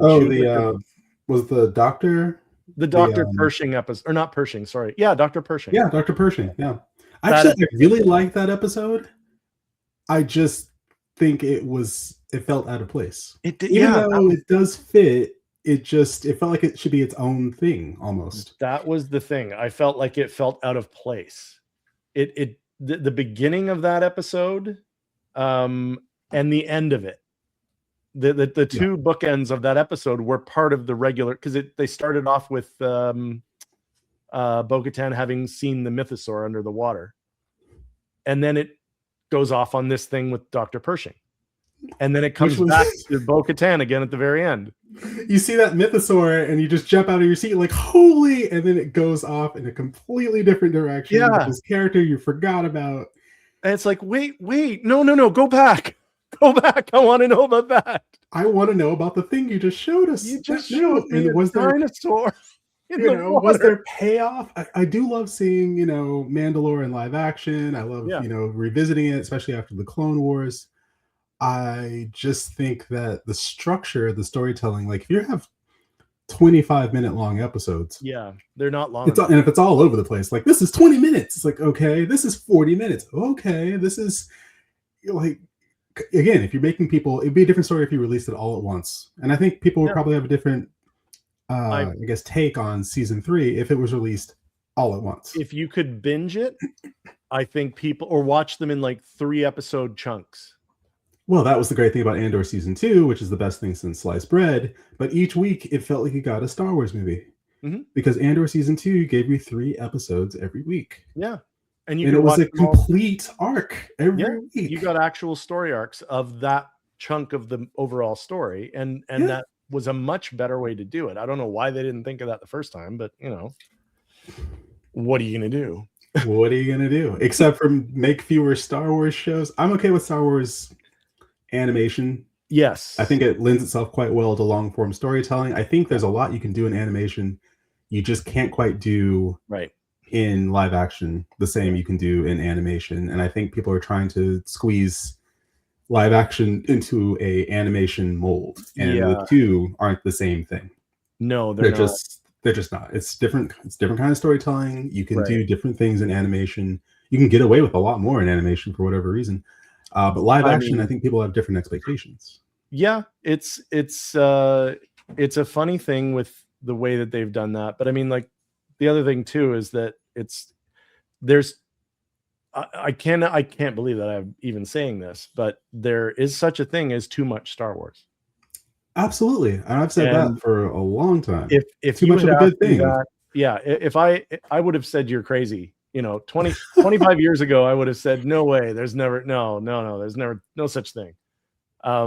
But it's funny over the years as you realize that part of what makes it so great is that it's special. It was rare. You got it every few years if you were 3 lucky. years. Yeah, you got a new movie every 3 years. And then, like, that's why the original trilogy felt like it was such a large part of our lives growing up, was because it took them 9 years to tell the story. Like, it was, what was it, 77, 77 to 80, 83. Oh, sorry, Yeah. so 6 years. Yeah, but even Right. still, it was 6 years, and then you had what 20 some odd years In with between. movies, and so what we had the books, we had the comics, we had our action figures, but we still had our VHS tapes, and we And we wore wore them out, and we read the Heir of the Empire, and Yeah. we wrote all the game. We had the video games. Yeah, but Shadows of the Empire. Shadows of the Empire. I still want to see that as a movie. Yeah. Do it as an animated movie. I think it would be fantastic. Yeah. Change some of the problematic elements of it, but I do think I don't remember any problematic elements. it's mainly the Prince Shizor stuff with Been a long him like hitting on Leia and using his pheromones to kind of like Oh, the drug pheromone, Leia. right? Yeah. Trying to influence her. Yeah. Oh, that's So right. it's I like, forgot about the pheromones. yeah, it's like, are you trying to roofie Princess Leia? Like, what are you trying to do here, guy? But I say throw the pheromones in there. Let's go. let's just go for it, because it would be great if you try to do that and Princess Leia is like, yeah, I'm not falling for your shit. Well, essentially, that's kind of what happens in the game, is that it doesn't work on her as well as it doesn't work. No, Yeah. and he keeps trying to like turn it up and like pump out more. which actually makes it more of a power play for her. So I Yeah. mean, there you go. And there's the wife. Yep. You got a wave. You got a wave. Wave back. Got a wave. She just got home. Hello. Hello there. But yeah, it's definitely going to be, I think, a better thing for Star Wars to be less Star Wars. Yeah, build the anticipation, make it an event again. Because let's face it, if you're watching it at home by yourself, it's not an event. You know? And there's something about the scope and the scale of it on a TV rather than on a big screen in a theater. Like Star Wars is big. It's big.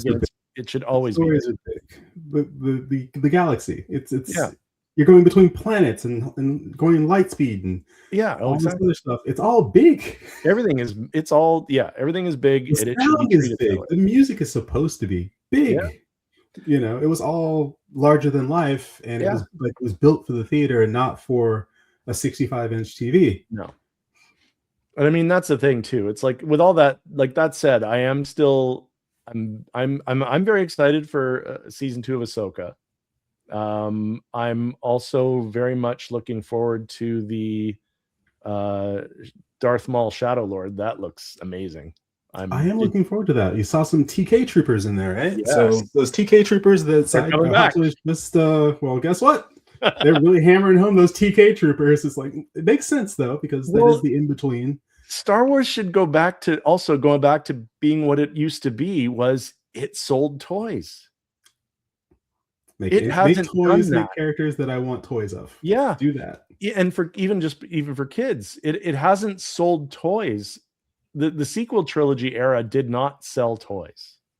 I mean, the characters were kind of boring. Yeah, in the grand scheme of things. In the grand scheme of things, it's just like, did you make any interesting aliens? No. From the sequel trilogy? And I'm trying to. None of it stuck with me. None of it stuck. I'm sure there are people though, like young kids, who probably love the sequel trilogy. Oh, sure. I'm sure there's some. But I don't remember anyone's name from the sequel trilogy. No. I don't remember any of the real alien character designs, and there were a lot of aliens, I believe. It's just, did it have that spark? And maybe it's something you can't recapture. Maybe it's something that, like, that's also possible. Yeah, original trilogy had its style. It was very distinct. Mm-hmm. The prequels, say what you will, they had a distinct style. It was very distinct, and it was new for Star Wars. And the sequel trilogy didn't have anything that was really new. No. The thing I've always been of the prequel trilogy, at least, I've always been not one of those people that just hated it. There were things, I remember at the time, there were things that I didn't care for, but overall, I still like the fact that it was a cohesive story told in 3 parts. It was a cohesive story. It was fun to watch. There were new things to see. I watched the hell out of the prequels when they first came out, and I still to this day enjoy the prequels now more than I think I enjoy them. Actually, so do I. I like them more now than I did before. Yeah, it's really strange, but I'm just like, you know what? There's this Phantom Menace is actually a pretty damn good movie. I actually loved Phantom Menace when I came out of the theater when I saw it for the first time. I actually really, really liked it a lot. It wasn't, I didn't have the problem with Jar Jar that I think a lot of people did. I think it was cool to hate on Jar Jar, but I didn't hate. I thought it was fun. I didn't take it too seriously because it's Star Wars. It's still space wizards and laser swords. And I thought, Jar Jar, it's like, okay, you're a goof, and you're also in the middle of this giant you're chaos in the middle of chaos. Yeah, exactly. Yeah. And that's cool. Exactly what he's supposed to be. And that's fine. And that I totally was fine with that. But yeah, I think when you get away from when you don't embrace the novelty of Star Wars anymore, that's when you start to lose it. And the last cool new thing I saw in a Star Wars property since Disney bought it was, and to this day, and I'll die on this hill. In Rogue One, the introduction of the U-Wing starfighter. I love that design. The U-Wing is a cool looking ship. That is a fun ship. I really enjoy that ship. That was like, okay, we're gonna have it do this, and we're gonna have it do this. It's like, that's cool. I really and then I found out it's not actually a fighter, it's a troop transport. But it also has fighting capability. And I thought that is really cool. And I love that ship. I don't know who designed it. Probably somebody that's a holdover from when Lucas was still in charge, but I was gonna say that sounds like something at the very least Doug Chang was like, all right, here we go. Let's do this. I'm sure he was involved. But the idea that, you mentioned Rogue One had some great trooper designs. Mm-hmm. Oh yeah. Rogue One was the Death Troopers, the Shore Troopers, the Tank Trooper, Tank Commander. That's right. Gave us some really great trooper designs. And they went in deep with the this point in the Empire. It's more lived in. So you've got Imperials are just the Stormtrooper designs. They weren't new looking. They weren't shiny. They had all different functions that they did, and they all had different armors to support those functions. And which makes total sense. Perfect sense. Remember the first time you saw a snow trooper, you're like, what the heck is this? Okay, But now you think about it, it makes sense that they dress that way. it makes total the Scout Troopers again. It's like, whoa, okay, yeah, it makes Oh, sense that you would look like that, and yeah. The you Scout know, Troops were my favorite as a kid. I loved oh, yeah. them. I loved that design. I had multiple action figures of Scout Troopers, and the second that I was able to get the Return of the Jedi Scout Trooper and the And that speeder speeder bike. bike, love that speeder bike. Oh, I know. Takes up He's so much r- space, It's but right there. so good. It's so great. I love it. But yeah, like that's the thing. And if you don't have that kind of attachment to it, that's why things like Star Wars, it's why they can die as time goes on, because they are for a, a lot of people a specific time in their lives, right? Like that's Yeah, what nostalgia is. It's something that connects you to another time when things were a different way or whatever, that you felt happy. And that's, what you get with Star Wars a lot of the time. But if you don't have that anymore, that's I mean, that's what dooms a franchise like this in the future. If there's nothing connecting these people permanently or nostalgically today, 20 years from now, they're not even going to care about Star Wars anymore either. it'll absolutely lose its relevance, Yeah. and it will, if you don't grow the fan base. If you don't grow the fan base, same thing with Hot Toys, same thing Mhm. with any sort of, Hot Toys. You need to grow your fan base, which means you need to lower your prices and figure this out. Oh, for sure. You need to find a way, and I think that's the case across all of like collecting. And you look at what InArt's doing with 1/12 scale, Yes. where it's just like, oh, you're able to offer probably the best 1/12 scale figures, or some of Yeah. the best 1/12 They scale look figures great. out They look there, great. and the price is one that people can look at and go, oh yeah, I can get behind that. Oh Yeah. yeah, I can, So maybe people who are canceling those pre-orders for 1/6, because you're 350, 500, Yeah. 700, Yeah. they're like $80 for a, Batman. That and eventually, we're gonna get from Jazz Inc. A 1/12 scale, There's people are going to tumbler start and all dipping that. their toe into it.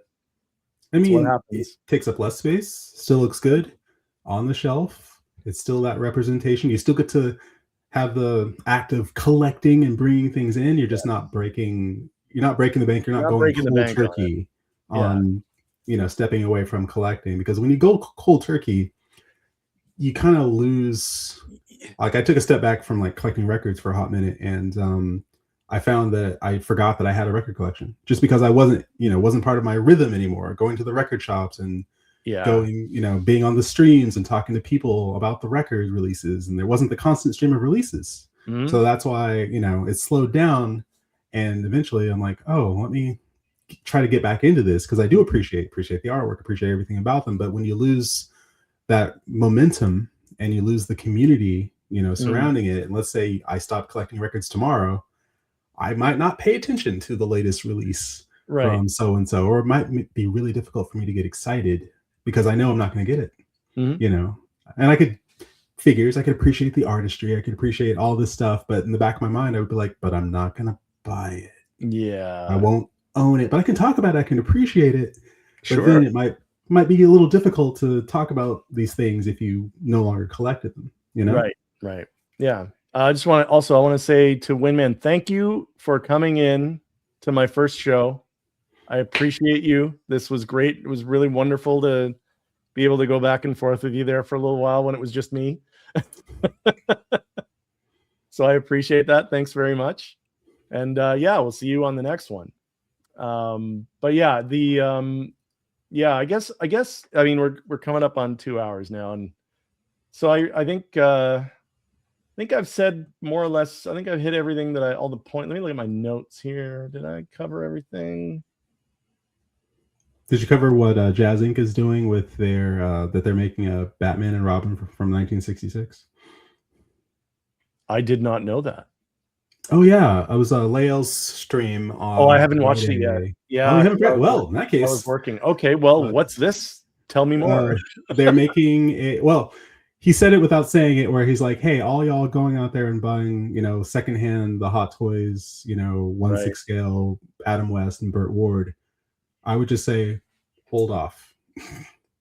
Okay. Yeah, It's like, that's He all I'm said gonna it say. without Just setting it, like hold saying off. it. You know. Yeah. So yeah. Okay. So All right. dipping his toe in that, Mm. I But can only none of his imagine what's next. the Catwoman's not out yet. Yeah. So he hasn't, nothing's released yet of his 6 scale stuff. The only thing sort of was that Vulture, but that wasn't really that was more of a body that would hold the machine. I would say the only thing that comes to mind is not a figure, but people are losing their minds over it, is the sitting 89 Batman figure. Batman. I saw because that. they love the cowl. They like the fact the actual Nike swoop is actually on the boots. They like the accuracy of it, and they like the fact that the price was right. Yeah. But people are taking that head sculpt off and popping it on their Hot Toys 89 Batman and going, it's better, because the sculpt is I like it more than what Hot Toys did. Hot Toys, I think, did the idealized. I think they do the idealized version of these fake characters, where they take certain liberties and whatnot. And I think Jazz Inc. was just like, no, this is what it looked like in the movie. Oh, right. Yeah. Well, that's what he does, right? Like Yost is a stickler for those kinds of details. He's going to get the imagery from the actual source and do that. I'm tempted to get one just to pop the head sculpt on my. Does it fit those heads? Is it the same mechanism? I don't know if it's the same peg or not, but I'll make it work. I will make it. I will make it work, and then I will figure something out. I'll just take that head sculpt and put it on that one, and then put that one in my Batmobile. Oh, okay. But we should have that by what? I'm guessing April. I was thinking Catwoman's probably April or May, maybe. But that's gonna be about $1,000. Yeah, that's another one. That's what we were saying. Then all of a sudden, it's getting pretty spicy. Yeah, they sure are. It's getting pretty spicy. Yeah. And I got the 2-pack, which you did the Battle Damage and I had to go all in on that. But the Penguin, I got the Mayor version, the deluxe Mayor version, because that's my favorite look. I like that version. Yeah, I find that looks closer to his comic book look than him in his underwear. Yeah, in his really, really dirty long johns. Yeah, and I've got the Gentleman of Crime, so my idea is like to pop one of the head sculpts, because it comes with multiple head sculpts. Yeah. I'm gonna take one of the head sculpts, put it on my Gentleman of Crime. I'll have him in his underwear look, and I'll have him in the Mayor look, and I've got some of the Penguin Commandos that I ordered from as well. So I'll have cool. And because my Batman Returns is apparently shipping this month as well, it's all coming together, baby. It's all yeah. You're gonna have quite the setup within the next 4 weeks. Yeah, no, it's I'm thrilled. I'm thrilled to finally have a Batman Returns. I'm thrilled to finally have a Catwoman and Penguin. I'm thrilled that we're getting Julie Newmar. Hopefully Mars will deliver on their Penguin, so I can have at least Batman, the movie, all those villains. Yeah, you can actually set that all up then. Yeah, and then I'll have the 68 Batmobile. I understand that Yost is going to take a swing at the 89 Batcave. We got Batcaves coming. We've got. I did hear that. Yeah. It's almost too much. It's almost. As we were saying earlier, yeah, it's like, you got to make sure that before you go, yep, I'm going to have this, and this, you go, okay, but I also have this, and this on the way already. So that, in addition to the fact that I want to travel this year. I traveled last year a bit. I was in Montreal, I was in New York, I was in Tokyo. And this year I plan on, going probably to Rio or, somewhere in Barcelona. But if you want to do all these things, go out to eat, travel, run around town and do things, buy necessities, clothes, maybe you want to fix up your house. Exactly. All these things put so much pressure on you. And then there are the unforeseen things that exactly. Whether it's health related or it's job related or whatever, financial. Something's got to give, and it's usually the tiny men, tiny 1/6 scale men that cost $400. Yeah, exactly. But they bring so much joy. They do, and that's the damnable truth of it. But It's yeah, just it's so much fun, but when it stops being fun, and it starts to be stressful, that's when you're like, all right, if it's not fun anymore, you got to get out of it. yeah, At least take a break from it, because there you otherwise you're go. gonna, Take a break. yeah, otherwise you're gonna hate it, and you don't want to hate it. You know, you want to be able to say, you know, I was in over my head a little bit for a while there, and then I just took a break. I paid off the things that I had. I didn't add anything new. Then when I got things back to level, then I realized, you know what? I didn't miss out on really anything. I can pick things back up a little bit here. And then you don't hate it. Then you're okay. You realize that there are other ways to do it without, you know, bankrupting yourself. Absolutely. And hey, as we've all seen, those wait lists convert. Exactly. That's exactly right. And they do. That's just how, you know, that's the world. And people, there's always going to be people like my Dewback is the best example of that. Oh, that Dewback is. I love my Dewback. He's up on the top there with this. I was gonna say that's where he is too. So Yeah. that's the only place he fits. He can't fit anywhere else. Until I build a new case, I have nowhere else to put. I got to keep him up there. But yeah, that thing, when I missed out on that on the original period before it got waitlisted, I had it in my favorites, and I kept looking at it, and I kept going, but no, not yet. I thought I had more time. And then one day I looked and it was gone. And I was like, oh. So I went on the wait list, and it was a while before the wait list converted, but I did actually believe that it would. I thought, you know, it's a big ticket item. I guarantee you by the time there's going to be people who will say, oh, maybe I shouldn't have spent that much. Maybe I can't really spend that much. And then they're going to, or I don't have the room for it. Or they don't have the room for it. Yeah. Especially once the word got out of how big it was. Once people started realizing how much space it took up. That's a reality check right there. The money and the space is usually the reality check that's needed. And then they go, okay, I'm going to eat that NRD, but that's I'm going to have to. But, you know, then certainly there it was. I got the wait list, and it's funny, I made the right call because I got a wait list for that. At the same time I got that wait list converted, and the one for the original Artisan Anakin. Damn. And I made the right call.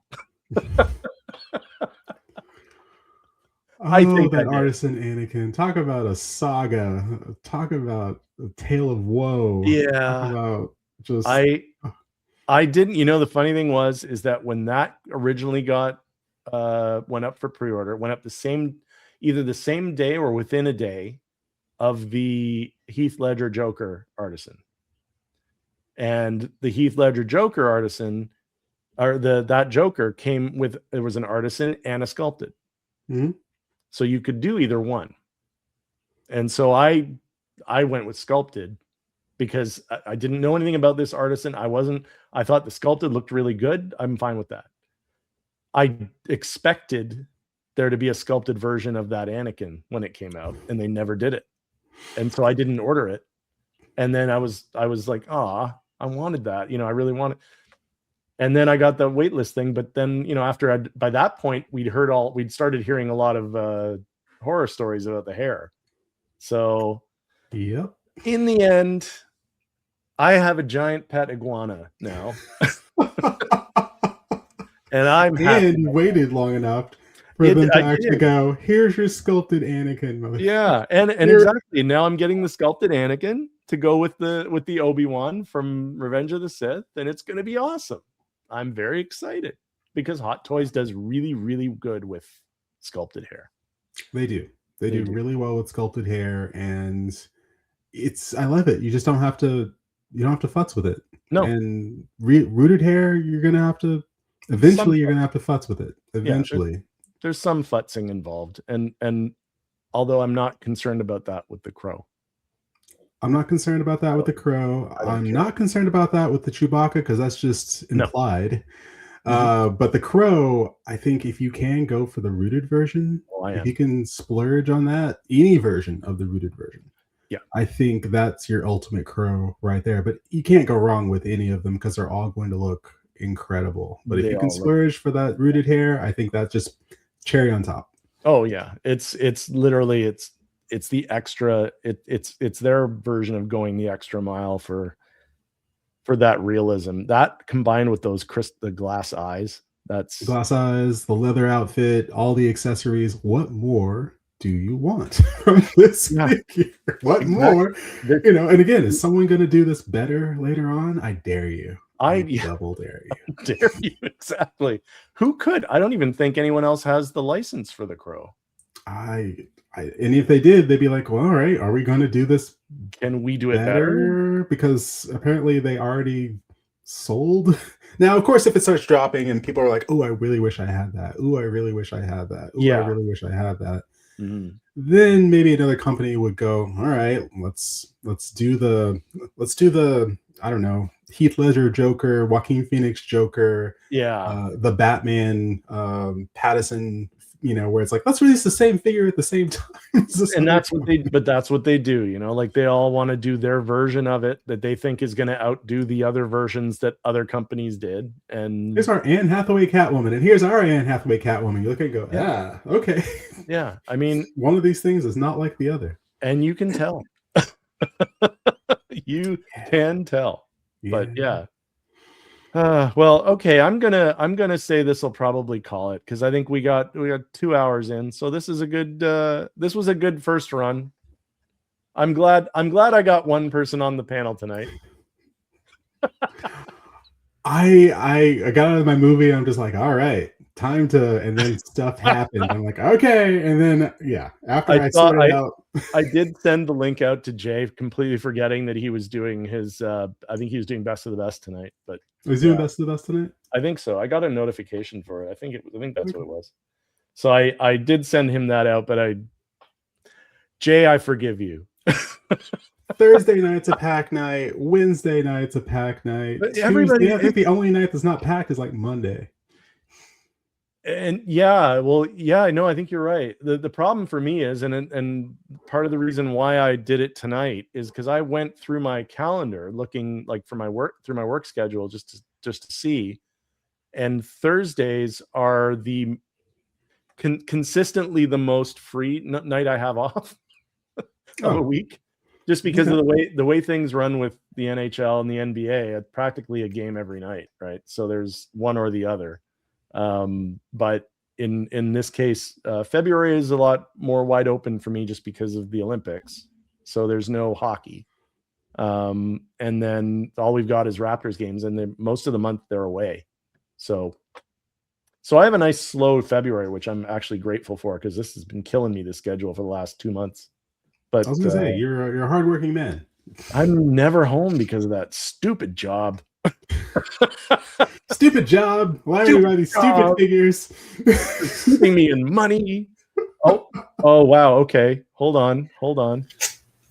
Oh, hello there.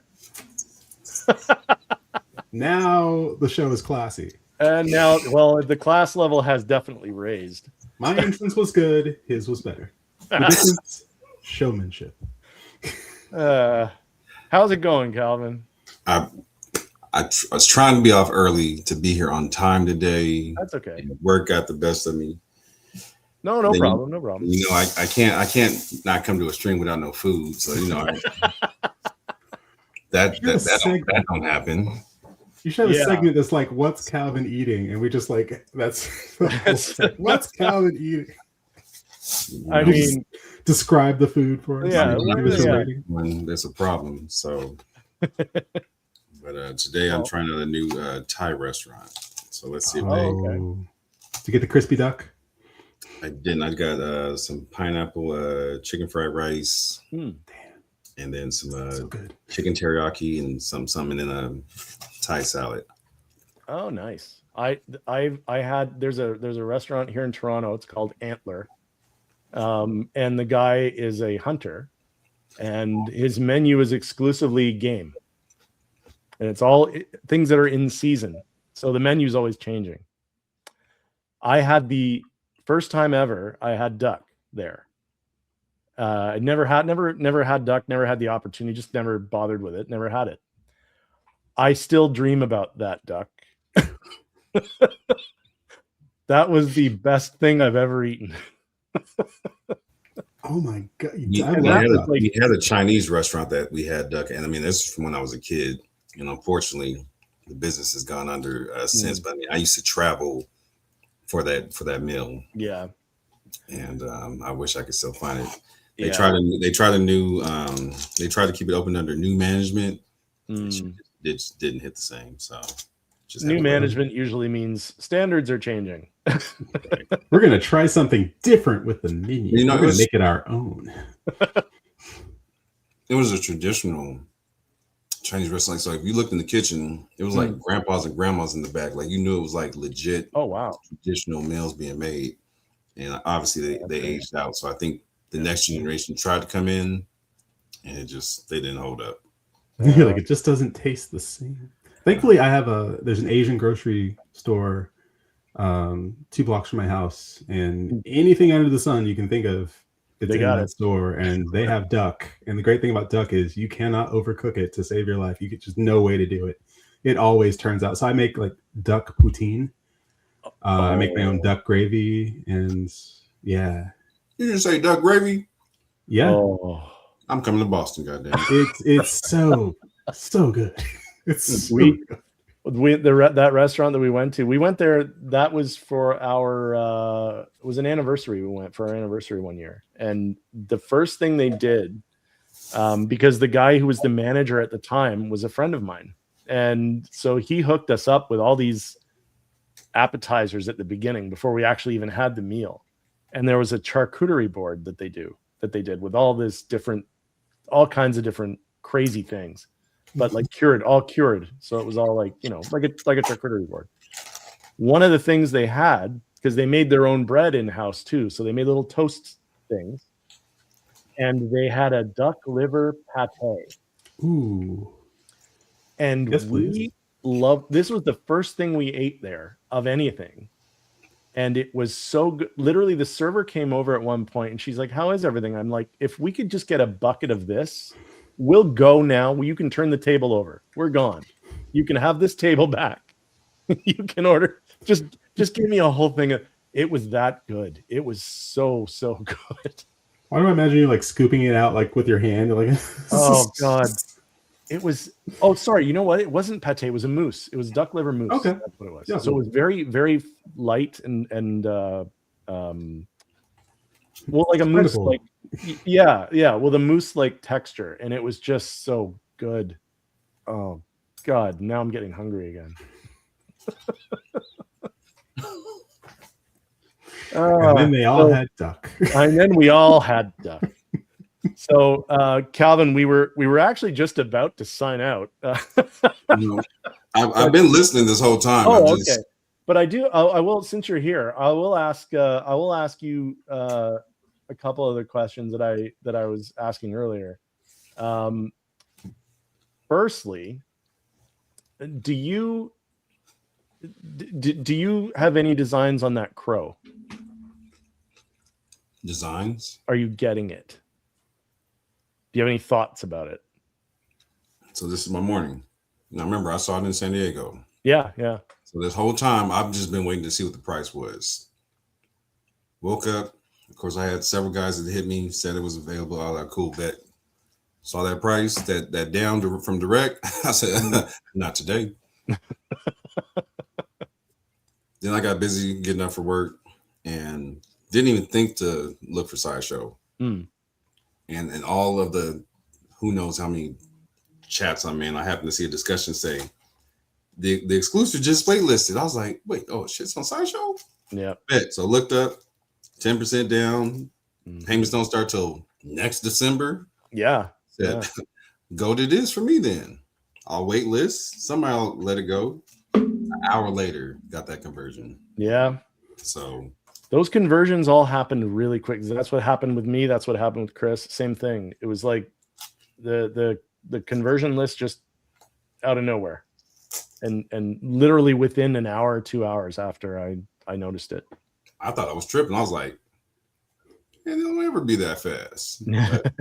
Sure enough, went back, it was there. Now, yeah. What sucked is that because I held on to the gold till the next morning. I canceled before the 24 hours, but I held on to. But I had a gift card I got for Christmas. I put that toward it and some rewards. So all that was locked in on that order. Yeah. I believe once they put my gift card back, I can apply that back to the new order. But I'll just hold on to the rewards for something else. Yeah, that's what I did too. I used a rewards points and I had a code for $25. So I ended up, it knocked like $120 off. So I was good with that. Sidebar: the Apocalypse Wolverine first payment hits on what's that, Sunday? You want me to push it to next month? This Sunday coming? I think the 25th is. I just got an email about it last night. Do you have a push still on it? Can you do that? I don't think I pushed it at all yet. So you have 2 fresh pushes on it. Okay, yeah. If you don't mind, do a push on it, 1 push, and then we'll figure it out, because then it just gives me some more time to figure out how we're gonna do it. No worries. Awesome. Yeah, push it. Fresh my mind. I want. Push it real good. Sorry. You're gonna make him choke. I was just like, should I say that? I was just about to swallow. I held on. Oh.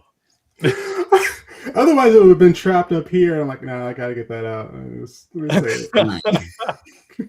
My wife's not home yet. I've been sitting here trying to do the Heimlich myself. She's the only one of you with medical training. On a piece of them lettuce. That's a fucked up story, man. Calvin got taken out by a slice of lettuce. Ain't that a bitch? Never thought that was gonna happen. No, it's lettuce, really. And the other thing I was gonna ask you too is, so the Scorched Xenomorph, are you getting that? I gotta acquire my RR&J, my Ray and Jake, and see where I can try and acquire that at. I slept on it and I'm feeling a little bad about it at the moment. That one literally it didn't say anything about low stock, didn't say anything about almost gone, didn't say anything like that. And then after those blogger photos hit, within a day, it just went waitlist. I believe it. Yeah, I knew that was going to happen. Once the photos showed up, all of a sudden I was just like, ooh, should I? And I waffled, and then the next time I looked at it, it was like, it's waitlisted. I'm like, of course it is. Mm-hmm. So had to hit up Hawkwars. I'm like, Ray, help a brother out. And it's good. You have that 2-3 month delay before he even gets it, so you can at least get ahead of that. But no, it's secured as it's coming in. Yeah. Was he able to? Has he got you for that? Is he? I haven't even hit him yet. No. Yeah, but he was able to come through for you. Yeah, which is pretty. Okay, that's good. Yeah, I was just like, I kept looking at my cases. I'm like, yes, that would look good in my collection. Really good. I know exactly how I would light it. And everything. And the base, the lights in the base are like that sickly yellow, orangey yellow color that in the movies. So in the lights are going to come upward, and it's going to look so good. Comes with the face hugger. Yeah, I already know what I'm going to do with the big chap with relation to fully that. Articulated. I have them all in the same case if I really want to. Yeah. Oh, for sure. Fully articulated face hugger too. The tail's got wire in it, and the fingers move. So I was just looking at it like, between the base, between the size of the figure, the articulation of the figure, and then the fact that it comes with a face hugger, and it's only $305. It's only $305. Well, like Winman was saying, it's for that. That's actually really good price for that. That's a really good price for that. Yeah, for what you're getting, it's amazing. And then you're gonna have to get Rain as well. I mean,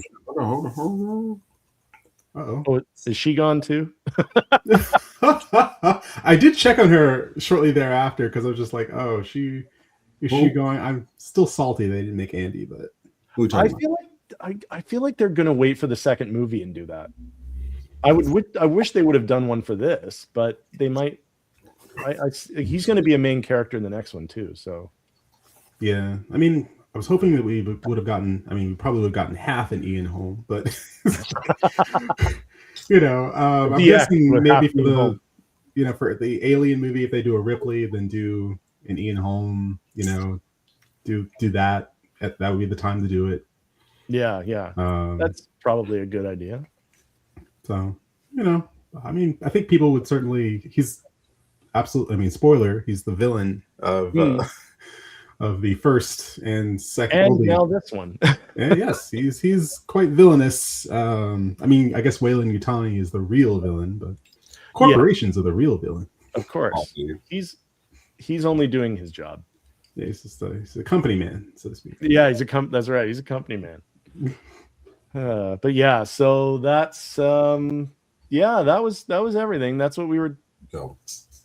That's what we were going on about, and we were talking about, and it was a very full 2 hours and 20 minutes. Talk about Jurassic Park. That was great. Yeah, that was fun. It's great. That Jurassic Park. A weird redirect, but that was interesting for 20 minutes. But thanks guys for joining me tonight. That was awesome of you, both of you. I'm sorry you couldn't get here sooner, Calvin, but you know what? This will be happening. You know me, I'll come in from the truck of the car. So exactly.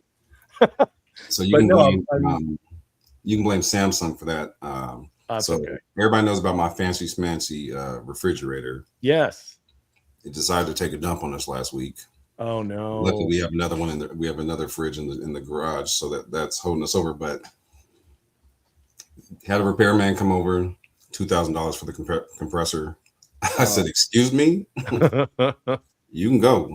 I'll find something else. Yeah, I'll fix it myself. Bye." You get a new fridge for less than that. Shit, the fridge itself was $3. I'm like, for the compressor, it's just $2. Oh, geez. Not today. So call Samsung. It's still under warranty, but you know how that goes. They drag it out. They want to fix this, want to try and fix that before they. Mm-hmm. So 2 repairs later, the guy was like, "Yeah, this manufacturer defect that had a leak on the back of it somewhere." And so my wife's been dealing with them on the claim to get us cashed out. So I've been having to go back and forth between my old Best Buy account and look up 5-year-old receipts to get the precise, because my wife's like, I want every damn penny we paid for this to get the new one. Mm-hmm. So I'm having to, but mind you, I'm driving a big rig in the rain, trying to scroll through my Best Buy app, trying to find receipts and shit. Then she's calling me 3-way. She's like, fuck it, here, you just talk to her. So I'm like, I'm having to deal with her and a different accent. I'm like, oh no. Then I got off, and like I said, I'm trying to jump on with you, and then I'm getting calls again. Well, that receipt didn't go through right. We need it in a PDF file. I'm like, just make this so difficult. Yeah, that's the life of the warranty hunter. Just give me another damn fridge, equal or better value, and call it a day. Yeah. It's amazing they just don't think of things that easily anymore. I think they offered my wife $2,200 off top before they started asking for the receipt, and she said, "Excuse me, that shit was well over $3,000. Yeah. You might want to come out of pocket a little more than that." Well, they caught her on the bad one, because I think the lady also told her, and if you don't accept the offer when we hang up, then that offer's off the line, and it's whatever goes underneath that for the next year. Yeah, so she called me a little perturbed earlier. Is that legal? Really? Is that, how are they allowed to do that? I don't know. I don't think they expected to get an angry black woman on the phone today. But that's what they got. That's what they got. Well, that's fair. They clearly didn't read the tea leaves that morning. Nope. You know that trick we like to pull with people? Well, we tried it and it didn't work this time. Apparently, I got the wrong bitch. Oh, what makes it more difficult is, so back then, I don't remember the details, but I think I bought one online, and it was going to take longer than I wanted to wait for. So then I found a model in store and just went and picked it up myself. So I had to cancel the one and refund that, then go and get the other one. So as I'm driving, I'm just looking for the receipt. So I sent the refunded receipt. They're like, "Oh, well, this was refunded." I'm like, "No, the fuck it was." Oh shit, that's right. We had the back and forth and did it. So it's been one of those days with good old Samsung. Yeah. So. Well, things Other happen. TVs. And then even the payouts are going to take like a week. Oh, it's going to take 1 to 2, 3 days to approve the dollar amount. Then another 5 to 7 business days to get it out to you. Why? I'm like, Yeah. Well, I hope you get a new fridge. I'll stream off of it as soon as I get it in. There you go. Okay, good. Because I'm anxious to see the screen on this one. Right. So, but yeah, so it was just one of those days. Otherwise, it was a nice light day at work.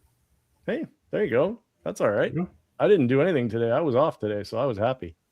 Nice. It was real I did too cold much out. today. It was really, really cold out here today. It's going to be even colder over the next few days. I mean, it cooled off. I'd say it was in the 60s here, but I mean, that's still summertime for y'all. So, I mean, that's chilly for us. But yeah, what I did with this last weekend, I went to the East Coast to hang out with the fellas this last weekend. Yeah. That 22 degrees hit my ass coming off that plane. Yeah. Everything freezes, Kyle. Everything freezes, Kyle. I damn near turned around, went back to LA. I was like, fuck that, I'm going back to 80 degrees.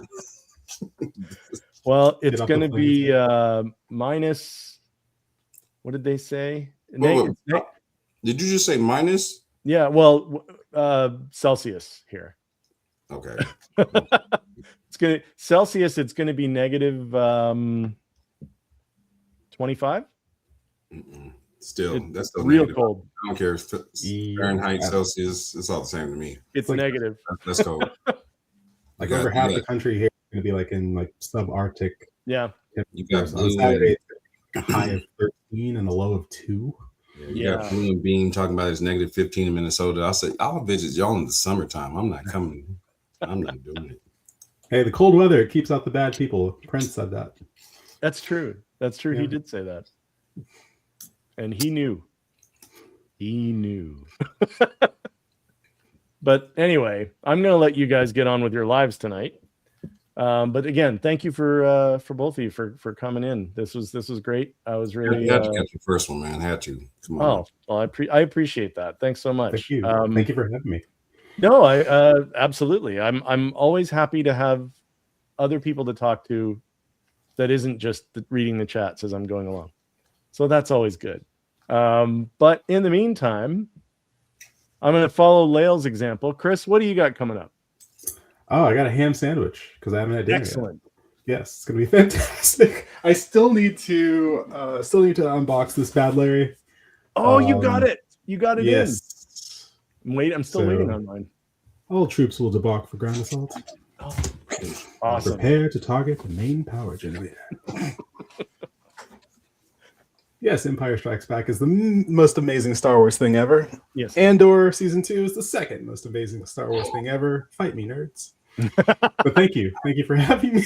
You're welcome. You're welcome. Thank you for coming.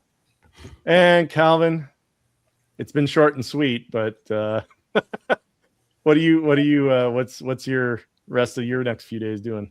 I have a Kit Fisto around here somewhere that I got before I left and I need to unbox. He's top heavy. Be careful with that one. Okay, good to know. I have seen him in person, but I haven't held him in my hand yet. Oh, you'll feel it when you've got him. You'll feel he there's only certain ways you can stand him up. You got to use the crotch grabber. Got it. Thank you, Brian. He got me my replacement for my half show for my DF120. So now I can finally put that above my 89 and put my back computer above that and get that lit and finally get that spaced out so I can finally get that well displayed. So I've been waiting on that piece to come in. So that's awesome. I'll be working on that when I get a little downtime. Sounds good. Otherwise, just shooting the shit with my fellas and being plastic addicts like we all are. That is true. Well, I'm 50-50. I'm polystone on one end and another. I was going to say, you got enough statues too. I think you're not just all plastic. Well, I just got one that came in last week. That's still in unboxed, and I've got another 1 or 2 currently on the way, and then 3 ordered at the moment. So okay. Oh, that's manageable. That's not too bad. You've done it the right way. So what? I have a custom figure that's released that's shipping this weekend, so I should have it next week. Nice. Custom from who? I'll tell you. Daniel Gonzalez? Is this a Star Wars custom or? No, it's a Batman custom. Oh, You'll never guess what it is. Go ahead, Penguin. guess. Penguin. No. No. Is it a villain or Batman? It's a villain. Oh, Riddler? No. Again, you'll never guess. You'll never Egghead. No. Okay. I would not turn down an egghead though. What IP is this? Batman. I know, right? That's pretty broad. You, It might be a Kite Man for all you. I was about to God. say you've always wanted a Kite Man. Yeah, I was I like, really Kite do Man? want a Kite Man. Huh? It's not Kite Man, is it? It's not Kite. Sadly, no. oh, Clayface? damn, I was about to be excited for you. I'm about to say you finally got it. And I'm sad that I haven't picked up that Mondo Clayface because Yeah, that thing looks amazing. I think that would fit quite well with my other 1/6 scale animated series. Yeah. I do not want to go down that rabbit hole, but I had to pick that up. Oh, did you get? Yeah. That thing It is. it looks so good. Where's that? Oh, do you? Oh, there he is. Oh Mind you, that's wow. supposed to be a whole Joker setup. That whole section is supposed to be all Joker, but when you need space for other things, you fit it where it can. Yeah. Oh, yeah. That's but that looks amazing. Mhm. It's funny too because I just realized, oh yeah, how do I do that thing where you bring you up on the screen? I'm still learning all of this. I You have did no it idea. earlier with me. Yeah, well, Or no, wait, that was maybe by you- accident. Let me Oh. try this. Nope, that's not it. I like that. That's nice. Nope, Oh, that's not it. Nope. Nope. Well, that's half. Well, that's like 3/4 of it. Oh, there's. you ever oh, see that know. that scene in Spaceballs where they're trying to like Yeah, I know. fast forward? Prepare to fast forward. Fast forward. What happened? No, You turned off then the is movie. now. Now is then. Be now. Anyway, I saw. I still got to fiddle around with this at some figuring things out, but yeah. So anyway, thank you both again for being here. This was great. And thank you to everybody in the chat who was here and hung out for the last couple of hours. You guys are all awesome. And I'm planning on doing this again next Thursday, same time. So hopefully more people are available. We'll see how it goes. But regardless, I'm going to do it anyway because I had a good time. So hopefully That's all that matters. that's all that matters. Exactly. So on behalf of you two guys, I'm going to say good night to everybody. And I will catch you all next week, same time. And probably be dropping a couple more videos between now and then as well. So on that note, have a great evening. This has been The Collector's Case with Chewy's Bandolier YouTube channel. So long.